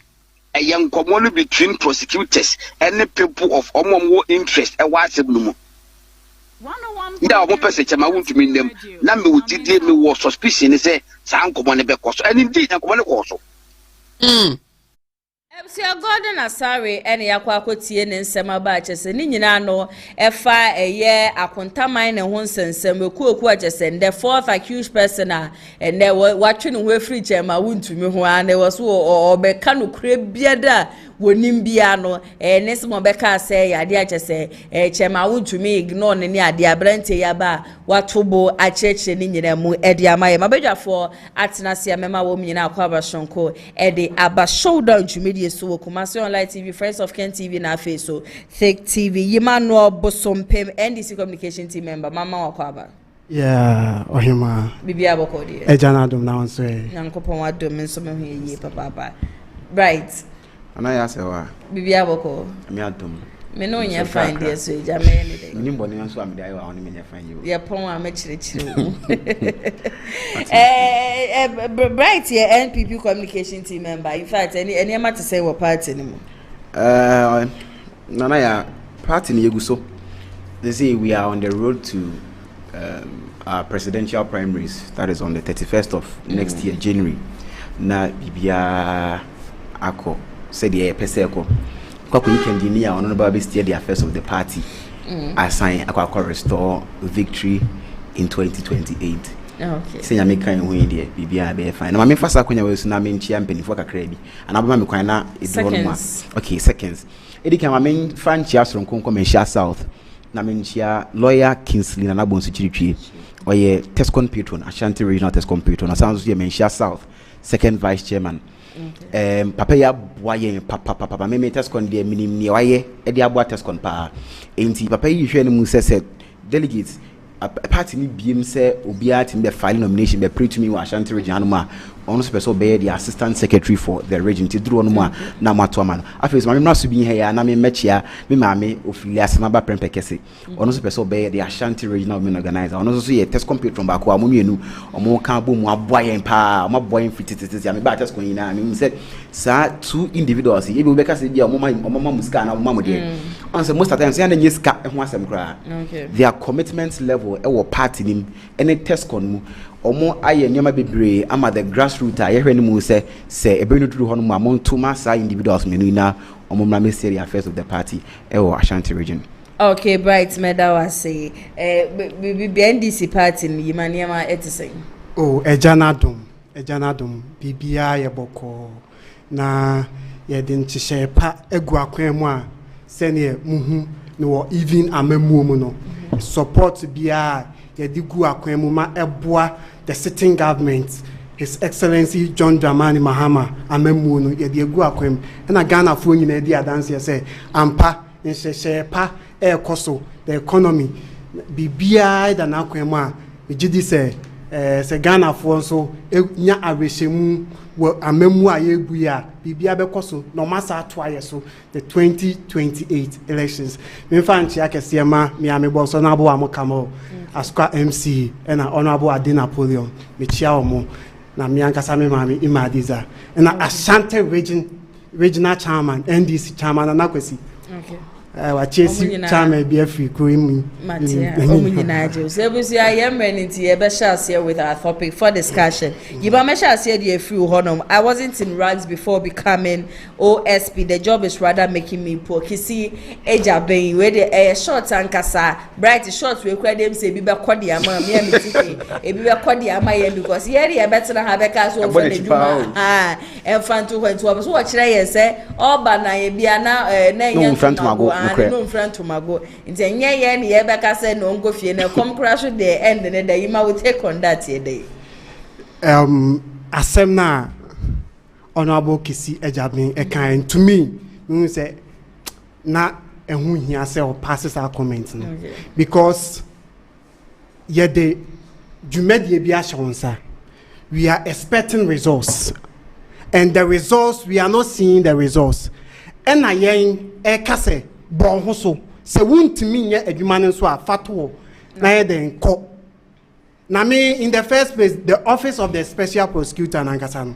to me it's not necessary in the first place and care for me cry because we have state institutions they are there Yoko CID the police service they are there to ensure some of these things so I don't really understand why His Excellency the former president Nana Akufo-Addo ehun say enu na ebetimi afight katahwehwe ewo man in the first place say yehwekra na that the purpose say nke be fight emane west because as of now taking into consideration the revelations any exposition dia urban it means that there were a lot of canker and the corruptions under the one or setting up the office of the special prosecutor. Do you get it? Yes. So this and the critical thinkers are doing the Ghanaians are doing no. Say if you have this office and one of the assignments given to the office of the special prosecutor is to ensure say they fight against corruption. And now here we have look at what happened at NSS. National Service Authority, the expose. If it's true, it is very, very, very bad. Meanwhile, we have the Office of the Special Prosecutor in this country. Look at ECG. All these corruptions happened, and the Ghanaians are saying, say, honorable, if we look at the input into the Office of the Special Prosecutor and we check the output, we could realize that we are being shortchanged because your performance and shame crime. Performance will form. When you look at even the budget allocation for the Office of the Special Prosecutor, in the last, since its inception, it's almost 700 million Ghana cedis. And what is the resource? I'm asking you, one of the questions are Ghanaians Busane say, and the Ghana for Busane say, oh no, you're the Oba office. Case Ben and now the Akko courts. Our court no high profile case out the Akko court as the office of the special prosecutor or minor any so far so our minor winning as of now. When it comes to assets recovery, it's zero.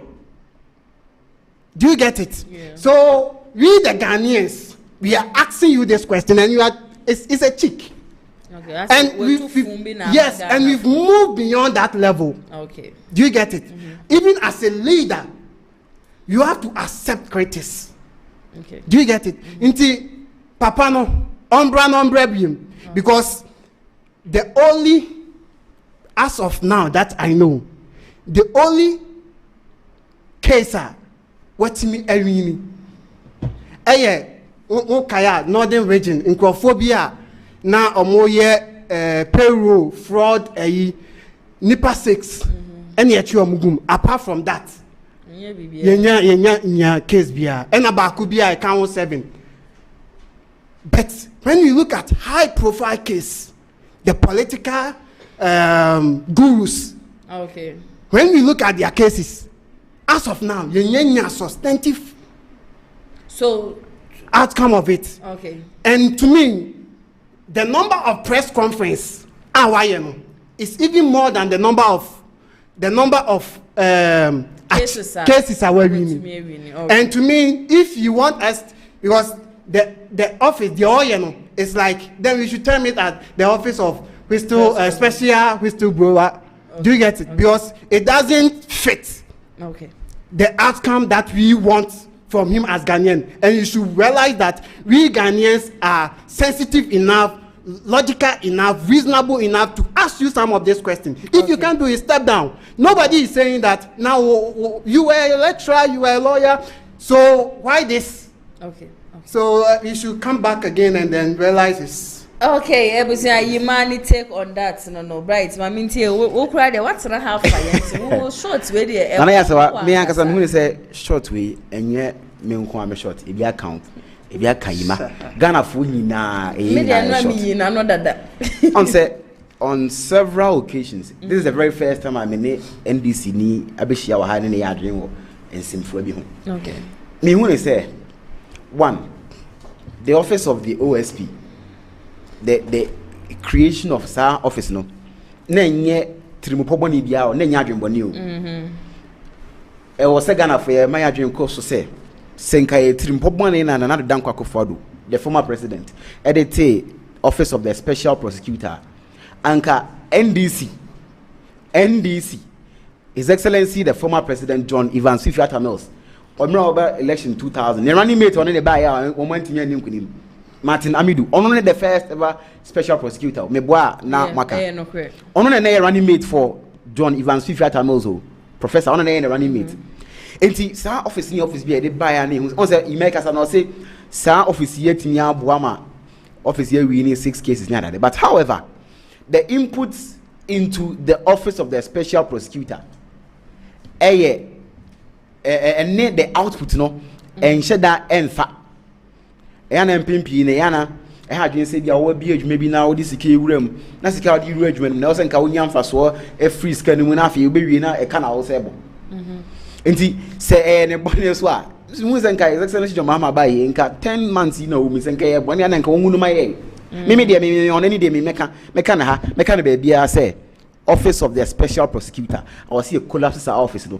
na the budget allocation e de koka iyoko CID national security ne sa security agencies ne sa investigative bodies no shraj money area e fa koka o nyina ho osana comment de na nti de mo keka ni ase de asema o keka mbo enim ase yeguna baza mo yeguna fine we shall say a lawyer from 2003 yenimu baby our pedigree why a lecturer law firm no be in 2014 so 11 years now we be a law firm we will be out there who a lecturer will gone yenimni na fine yenimni na we kwere nko be real fashion mo yenimni na on say Ghana for the man cancer na say almost as an office no the shentare nko a suit an board den nko a na o de she ene man ne ko cancer asem no KSM show no so say na me special prosecutor from 2003 na me sha say a lawyer to say bring na ma se me wealth that etinye me hia na hia me na me bebe gi aduma na emum na me ba beboa mo na ye na beboa yi o si amani hia wo mo okra no so kan ho and say the second premise of his argument or say enye special prosecutor na man adi you don't understand say aduma ye kura mpo be fato no ho so no amani hia no amani di hia enti ase bebe be so a okay, on say papa no kwere pani nti o kasa na wanya careful ahwa na IP ma so na pepe busia pani so se bi wo kan go asema say wo se yeyi wa no asema wa kan kire Ghana for na so say Ghana for so ene ekotuma o man pani bi ma ne ba ya obe appoint ma obe share sa office no mu na se bibia mponi a wa ba na wo ye interview na amount for fine Ghana for na ko kan asasem no X ni some other social media walls nya de but also when say Ghana for those who into ba bontin as opinion a wo da dwumaku bia no wo ba bontin man semfo we say free we no ma say Ghana for na mo ka sansem no maybe the special prosecutor no na ehia mi na me hye to ma what are you trying to tell us so disrespectful very arrogant speech power and then he is somebody and I mean what this high regard for him even though I still have it for him as a lawyer as somebody who has been in the span of the media and then the law field near that but see as someone can there be man ko fo bebre na be di no yawo me me tia me di no yawo also di no yawo say the make say we di no yawo innocent kasansim for ni pie free no number as opinion a wo da dwuma bia no innocent kasari ni pie free no number in say NDC aban hu ne say OSP no en fa so ni so ni ebegu na nka ya di abosome edu say the you make say sa office na hu hia say na na dan kwa for de ko fa ba no say mo so mba say nka hu hia aka mo so ska mo gu no within 10 months say nka mo timi na di mara kwan bia so afa na mo revoke because the man kwan bo chire say ono no okuta inferior powers extradition ko timi ko yibi okay so for that the aban sika akodi abrochi ko fa ne bra wo ntimi ko fa ne ma nje say wo ti kwala ngasa no asa why wo ho court of you can say public opinion lawyer bi na wo bibia si ya na wo beka aso be si ehun say wo fa ya wo jadwuma no so to wono so a eno so ko ebu achi bi de say yenya wo de ye je odo a wunya kwada mu so a wusu say yenya wo de Everything I very right next topic for discussion. Mesha say free Mama Samba Wono. NPP neglected me when I was detained by CID. Edward Ekuoku claims. I think say before as I'm in the video my boy immediately say we mu in church when I mean say I dey akonta mine in case ni ade so no or idea bi efa ho. Abrantie no sisi ano decide say obe testify against chairman Wuntumi no. Is it the right thing? Edin Kano, you see, assembly free baby neighbor, and the courier baby man the cancer assembly. Issue never up no. Na okamwa, ye accuse you, and then from the look of things, or realize they say no. This is the stand that I have to take. Do you get it? And he has his own reasons. The entire idea. But to me, I think it's the right thing to do. Okay, on the only reason or share 15 years or to me, try manakwa kodim. Until say wa pretty tinu okodi wuntu mi echi na ndi e bia ne masususua onye obi obehwe ne mma and that is his reason and also NPP for support no ebra ye che na ekoye wuntumi na runti na tisia ne de watwe ne ho and na try say homo chichie free so ase be tros e be ketro say odenche mawu a ye ndi na chinyi o sha obetimi akom saying 15 years he was very close to the activity ye kan ho asem. Do you get it? And he, to him, no, or no, adrimu no, said, or told to this direction, Chama to me, any a contaminator, or Moko allegedly, or Mako say, your forest reserve. Na, or Kwako do machi. At the end of the day, on himself, at the end of Moya, one of his interview, or resign 2022, and it was this same issue, the tunnel illegal mining na cosmo, and into the man back it off. When I take a second look of that man, he's a man of integrity. Okay. Yes, people you bet me can say, oh, or were betrayed, no, and I said, but he is a man of integrity. When that incident happened, or resigned that very year, 2, he's been, you see, when we talk, sometimes it's not about, you have to think about the states. Do you get it? If some individuals, the chairman, the chairman of Ashanti region, do you get it?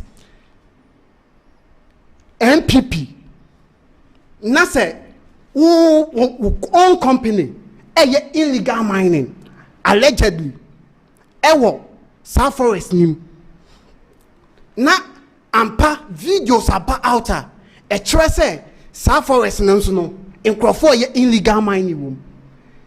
If you yebekaya the year somewhere October 2020 even the mineral commission at the Babontin said ye ma omo permit say onye dey omo kwaye aduma ho, but allegedly they were in that forest. And today we are here because he was being shot when his party was in government. That is the hard truth. Now he's been exposed because the reality on grounds he's facing it. And if you are facing the reality on ground, it's one to be patriotic to the nation. And so when we recite our national the pledge, or say, I promise on my honor to be faithful and loyal to Ghana, my motherland. So Ekuoko has promised on his honor to be faithful and loyal to Ghana, our motherland. Okay. Not faithful and loyal to Ghana, our Untumi. Do you get it? Mm-hmm. So that man deserves some sort of credit. Okay. I was see a bonabaso so that Ochinabino, and you see when the issue came up, and it has been the behavior recently of the NPP. Masa umunye dua yebe yusu ye penny aiden ya talking, because the man is saying that he was then Obuase NPP secretary, constituency secretary, and constituency secretary, any regional chairman ya issue edu me baby no na se ye chairman no kwa ne champion for na se awegness no, and on also fan ho adwena as Ghanaian. So me say or say MPP neglecting na me enya me wan, because that has been the character and the behavior of the MPP. Even Alan Martin who okun ne homa MPP edu maybe no yes wan ye hweama party no obekaya last year asamwajan ekun ne ho say obua the sitting government no more grooming young talents in football. At the end of the day, no MPP fonya de ombenya won wie no mtwini di obetina social media soon me bo na say. So if the man is saying say onim the ono ane party no ombetim di aye no, and the two, he has to be a Ghanaian, and that is what we are advocating for. Okay. And so the man he should continue. Now he has to be faithful, loyal to Ghana, our motherland. Okay. Not loyal and faithful Chairman. And loyal to Akonta Mines and Chairman Untumi. Okay, we are Ghanaians and we have to do that. Right, Maminti will take him. What's everything? You are in a Into what started argument by saying, say, Bomusichi say, how my friends just be catching us at the Enchino. What are you trying to? So what I said, a cook who you catch my own to they said, one bar was so back no credit, not just say, BBS will no my no crescent charges. I had the abomina or my Emremuno in the context of Emrano. Sasam were court, na say, Obi, AG, Attorney General say, Obey and somewhere one who are court, a fan who are court in Obe pulling it down. Now, why no prosecution witness? And no automatically doesn't make Chemount. Yes, I mean defend Chemount to me. No, me, I am for nation building. Yeah. Maybe when they say so party need power. Now say and to worship or my name more. One generation than yet you must out. Me can we on any day me make us as me. So party my kind of had I make my kind of baby me say so party need power. Now we are youth, we are penny. Now say party a free power co-position to your mind more. We are a rebel, you are a renegade in disguise. We are man for batuning. And Tianono doesn't necessarily make Chemaun to me guilty until he is proven guilty in a court of competent jurisdiction. It means the fact say a court say over the prosecution witness and in say Chemaun to me before Debbie. And I say Mremuno Akonta mining a company. Yes. And the assembly in court na achichere onu mpokra na onu ye general manager no. But say na me say ye pulling o rate work out in down e be prosecution witness nti e bi asem be tima chechire wo kran boy general manager no e bi asem chechire chema to me the fact that chema to me the CEO of the company and say asem bia e fa contamine no bia it depend on the offense emra na ye kan yo we are talking law. Secondly e kwen ko say party faithfuls no or say party faithfuls no neglect no me who say it was a neglect. Okay. Because you can't say yes ubuntu mfa no ho monka we an individual chairman to me so an individual. Now who expect to say only regional chairman ina them fine mu ina mu ye lipa de but who say the impact chairman to me is perceived to have made in the Ashanti region. E bia wo krampo no bi animo. E bia na ko kono nya asem ye ba ya anka obi animo. Into woka say party neglect wa I don't understand that.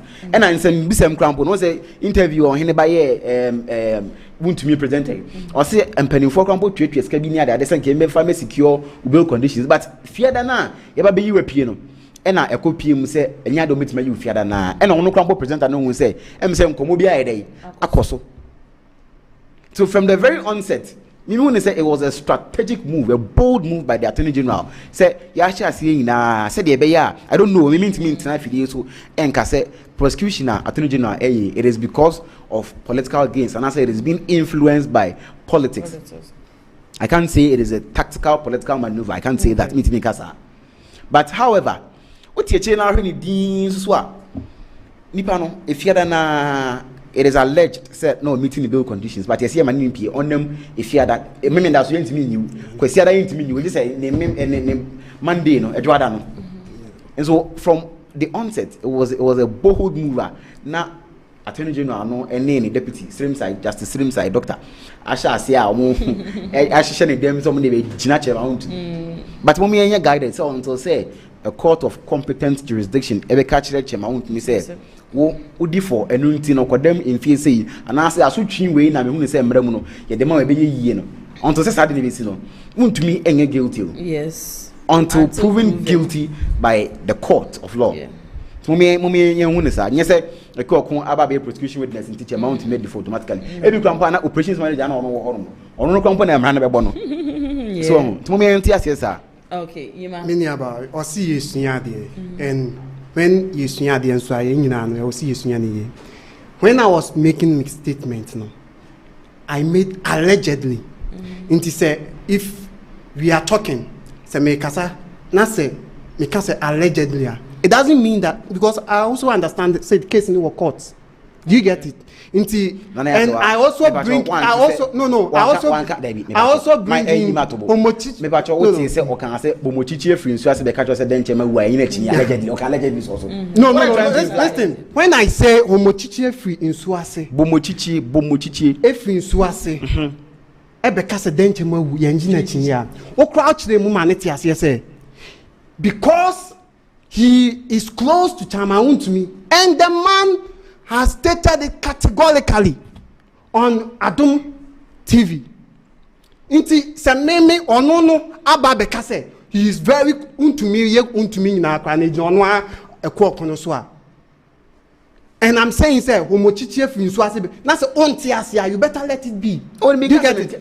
So no when no na me person onti ase you get it. You better let it be because indirectly throw that into the viewers. No. Debi obi oro no. Debi yes that's why I'm also trying to say Debi otina ha ka say bomochichi efin so ase be catch say den chema wu a yenyi na chinya. How do you understand? No, I understand that objectively, this is not even subjective. Objectively, me say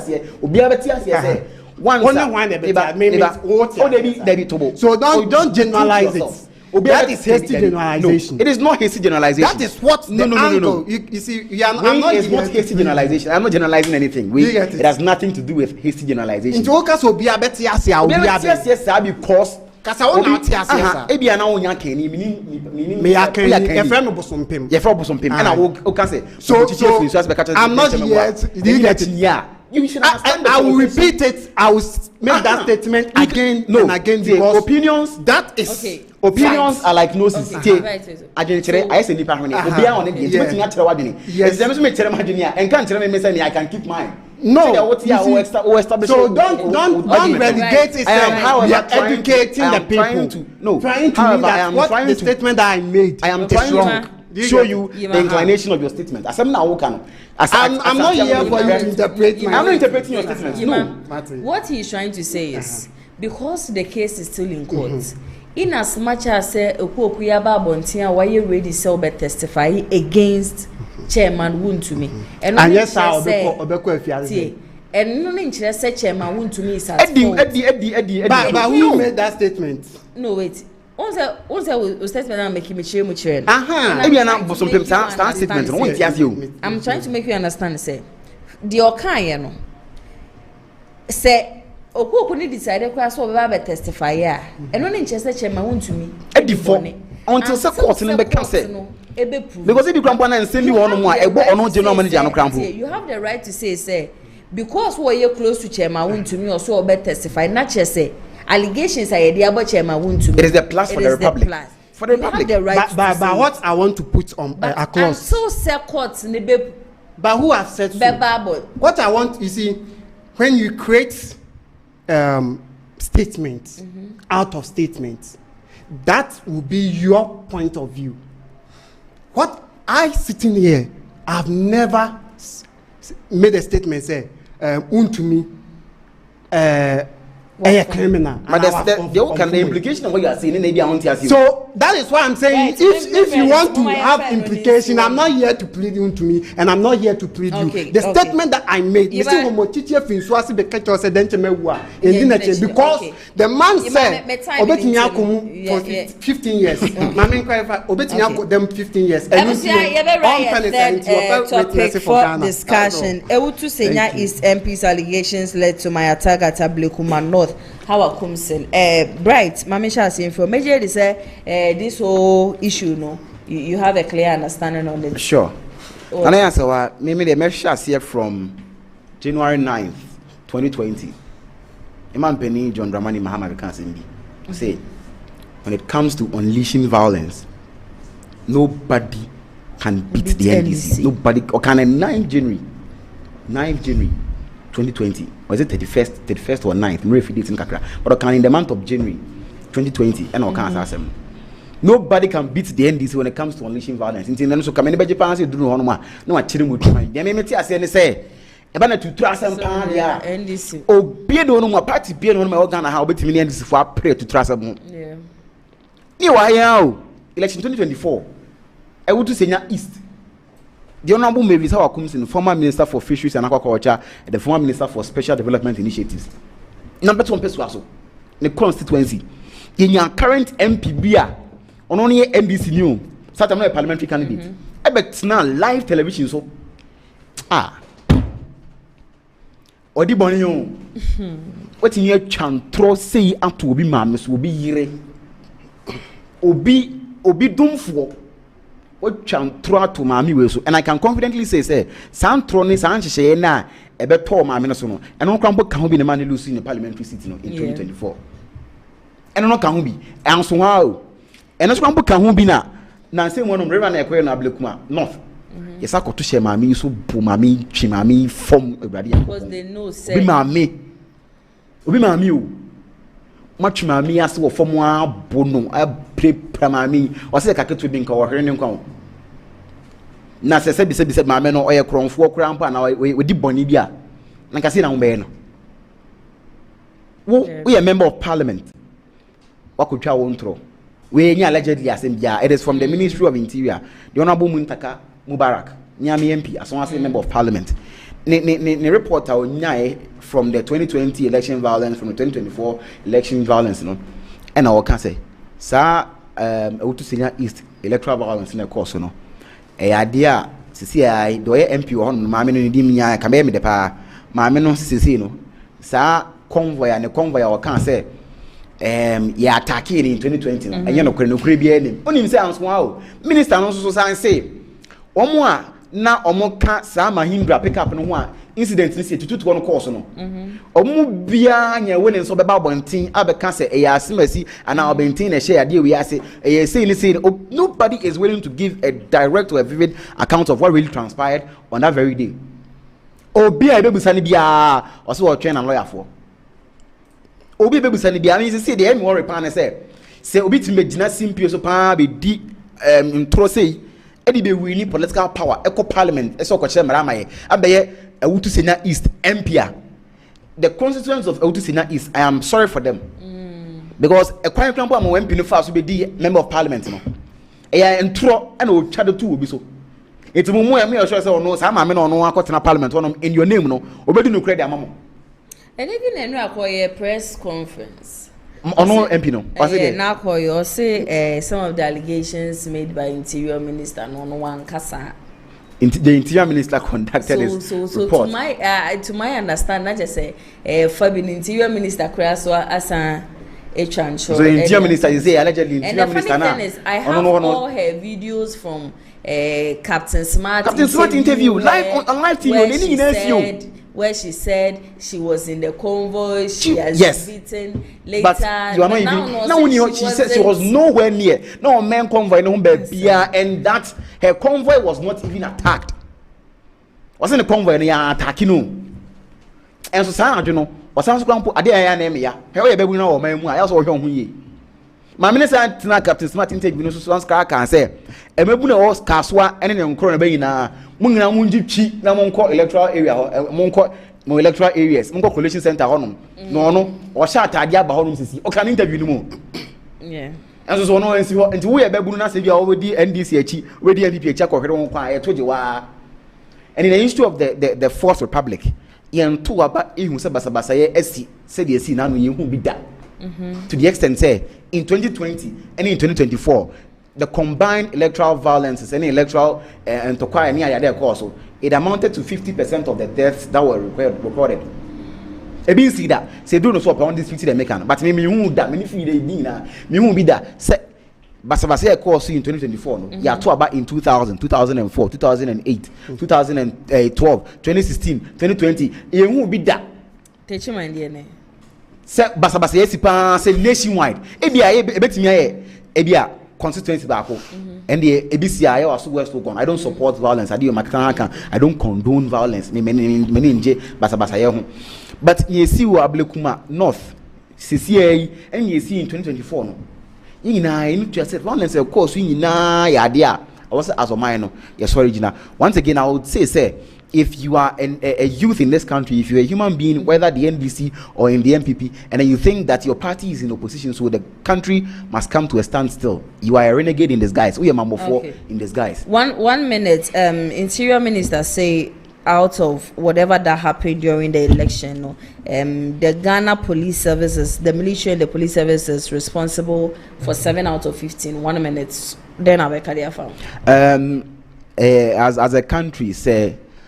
Security agencies are also mobile home by no say reports be see ebe to dwa say omwana na mo ma wu ene basabasa yesi o memma asefem as a country mo na also mobile home by ni say na mo so ama interior minister I in research no crop for in research head report about bontin kire mu say the military the police service all the security agencies mo na we are responsible for I think so single out the police service and then the military as omuna course here and he even also suggested say senkebeya anka yenyi the military out of electoral coordination in sana manamani name because asoja for ne ba bi ha ya na enhye da nya isa yi go Ghana ya na asoja for ko constituency dia omo MP akoye ya ni nyina wa ho eso wonu hu be condition with the man right o time NDC mini aba medawase the din kind the election violence I cause so to signal okay, so I'll state it here. Say me, I don't condone, and I'm in for election violence. Okay. And the two, say if say what interior minister Ebeka no, say my many say bibisa ankoso no, no cry, I'll be disappointed in the member of parliament. Okay. Because you can't do that.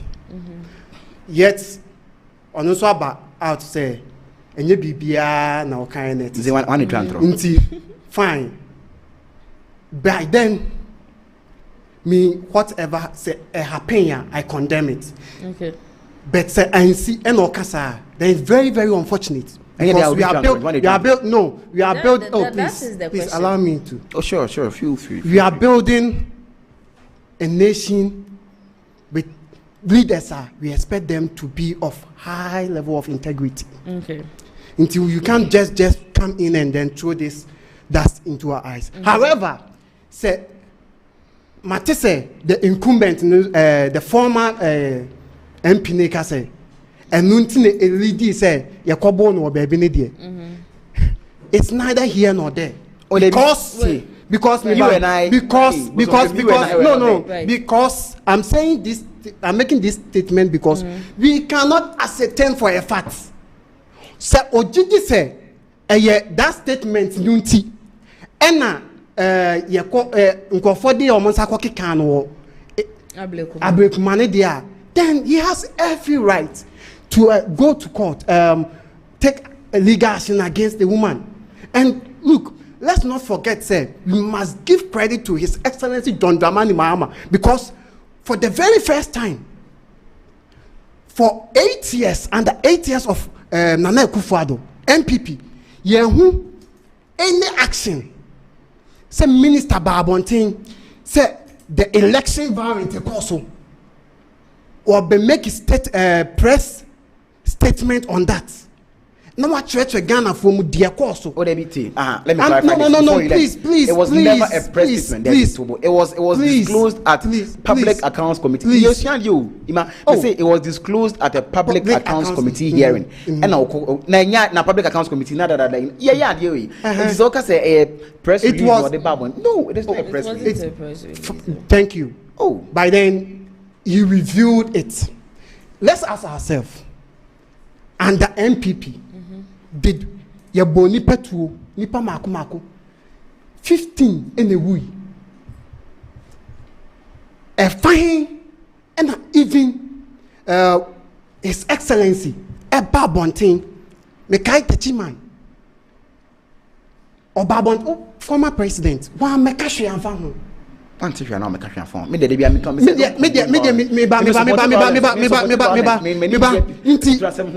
this issue are popping up and minia bright can be. It is based on the competency of the current government. Fine. And in leaders. Giving it to him. What about the competency and the integrity of the member of parliament? Because look, Ushakrana, the security there are some individuals Bikrana. They are taking them on for their actions. And before a fan baby in the mini can say, as people are young, at a point, won't me and share so your number kunkum dia. Then we have a long way to go. I was yes to your bonnier sans not Ghana for Ghana for we the Ghanaians professionally now. We the Ghanaians professionally now. We the Ghanaians. We the my brother. Let me land. Just look. It seems what time a person carry across and say.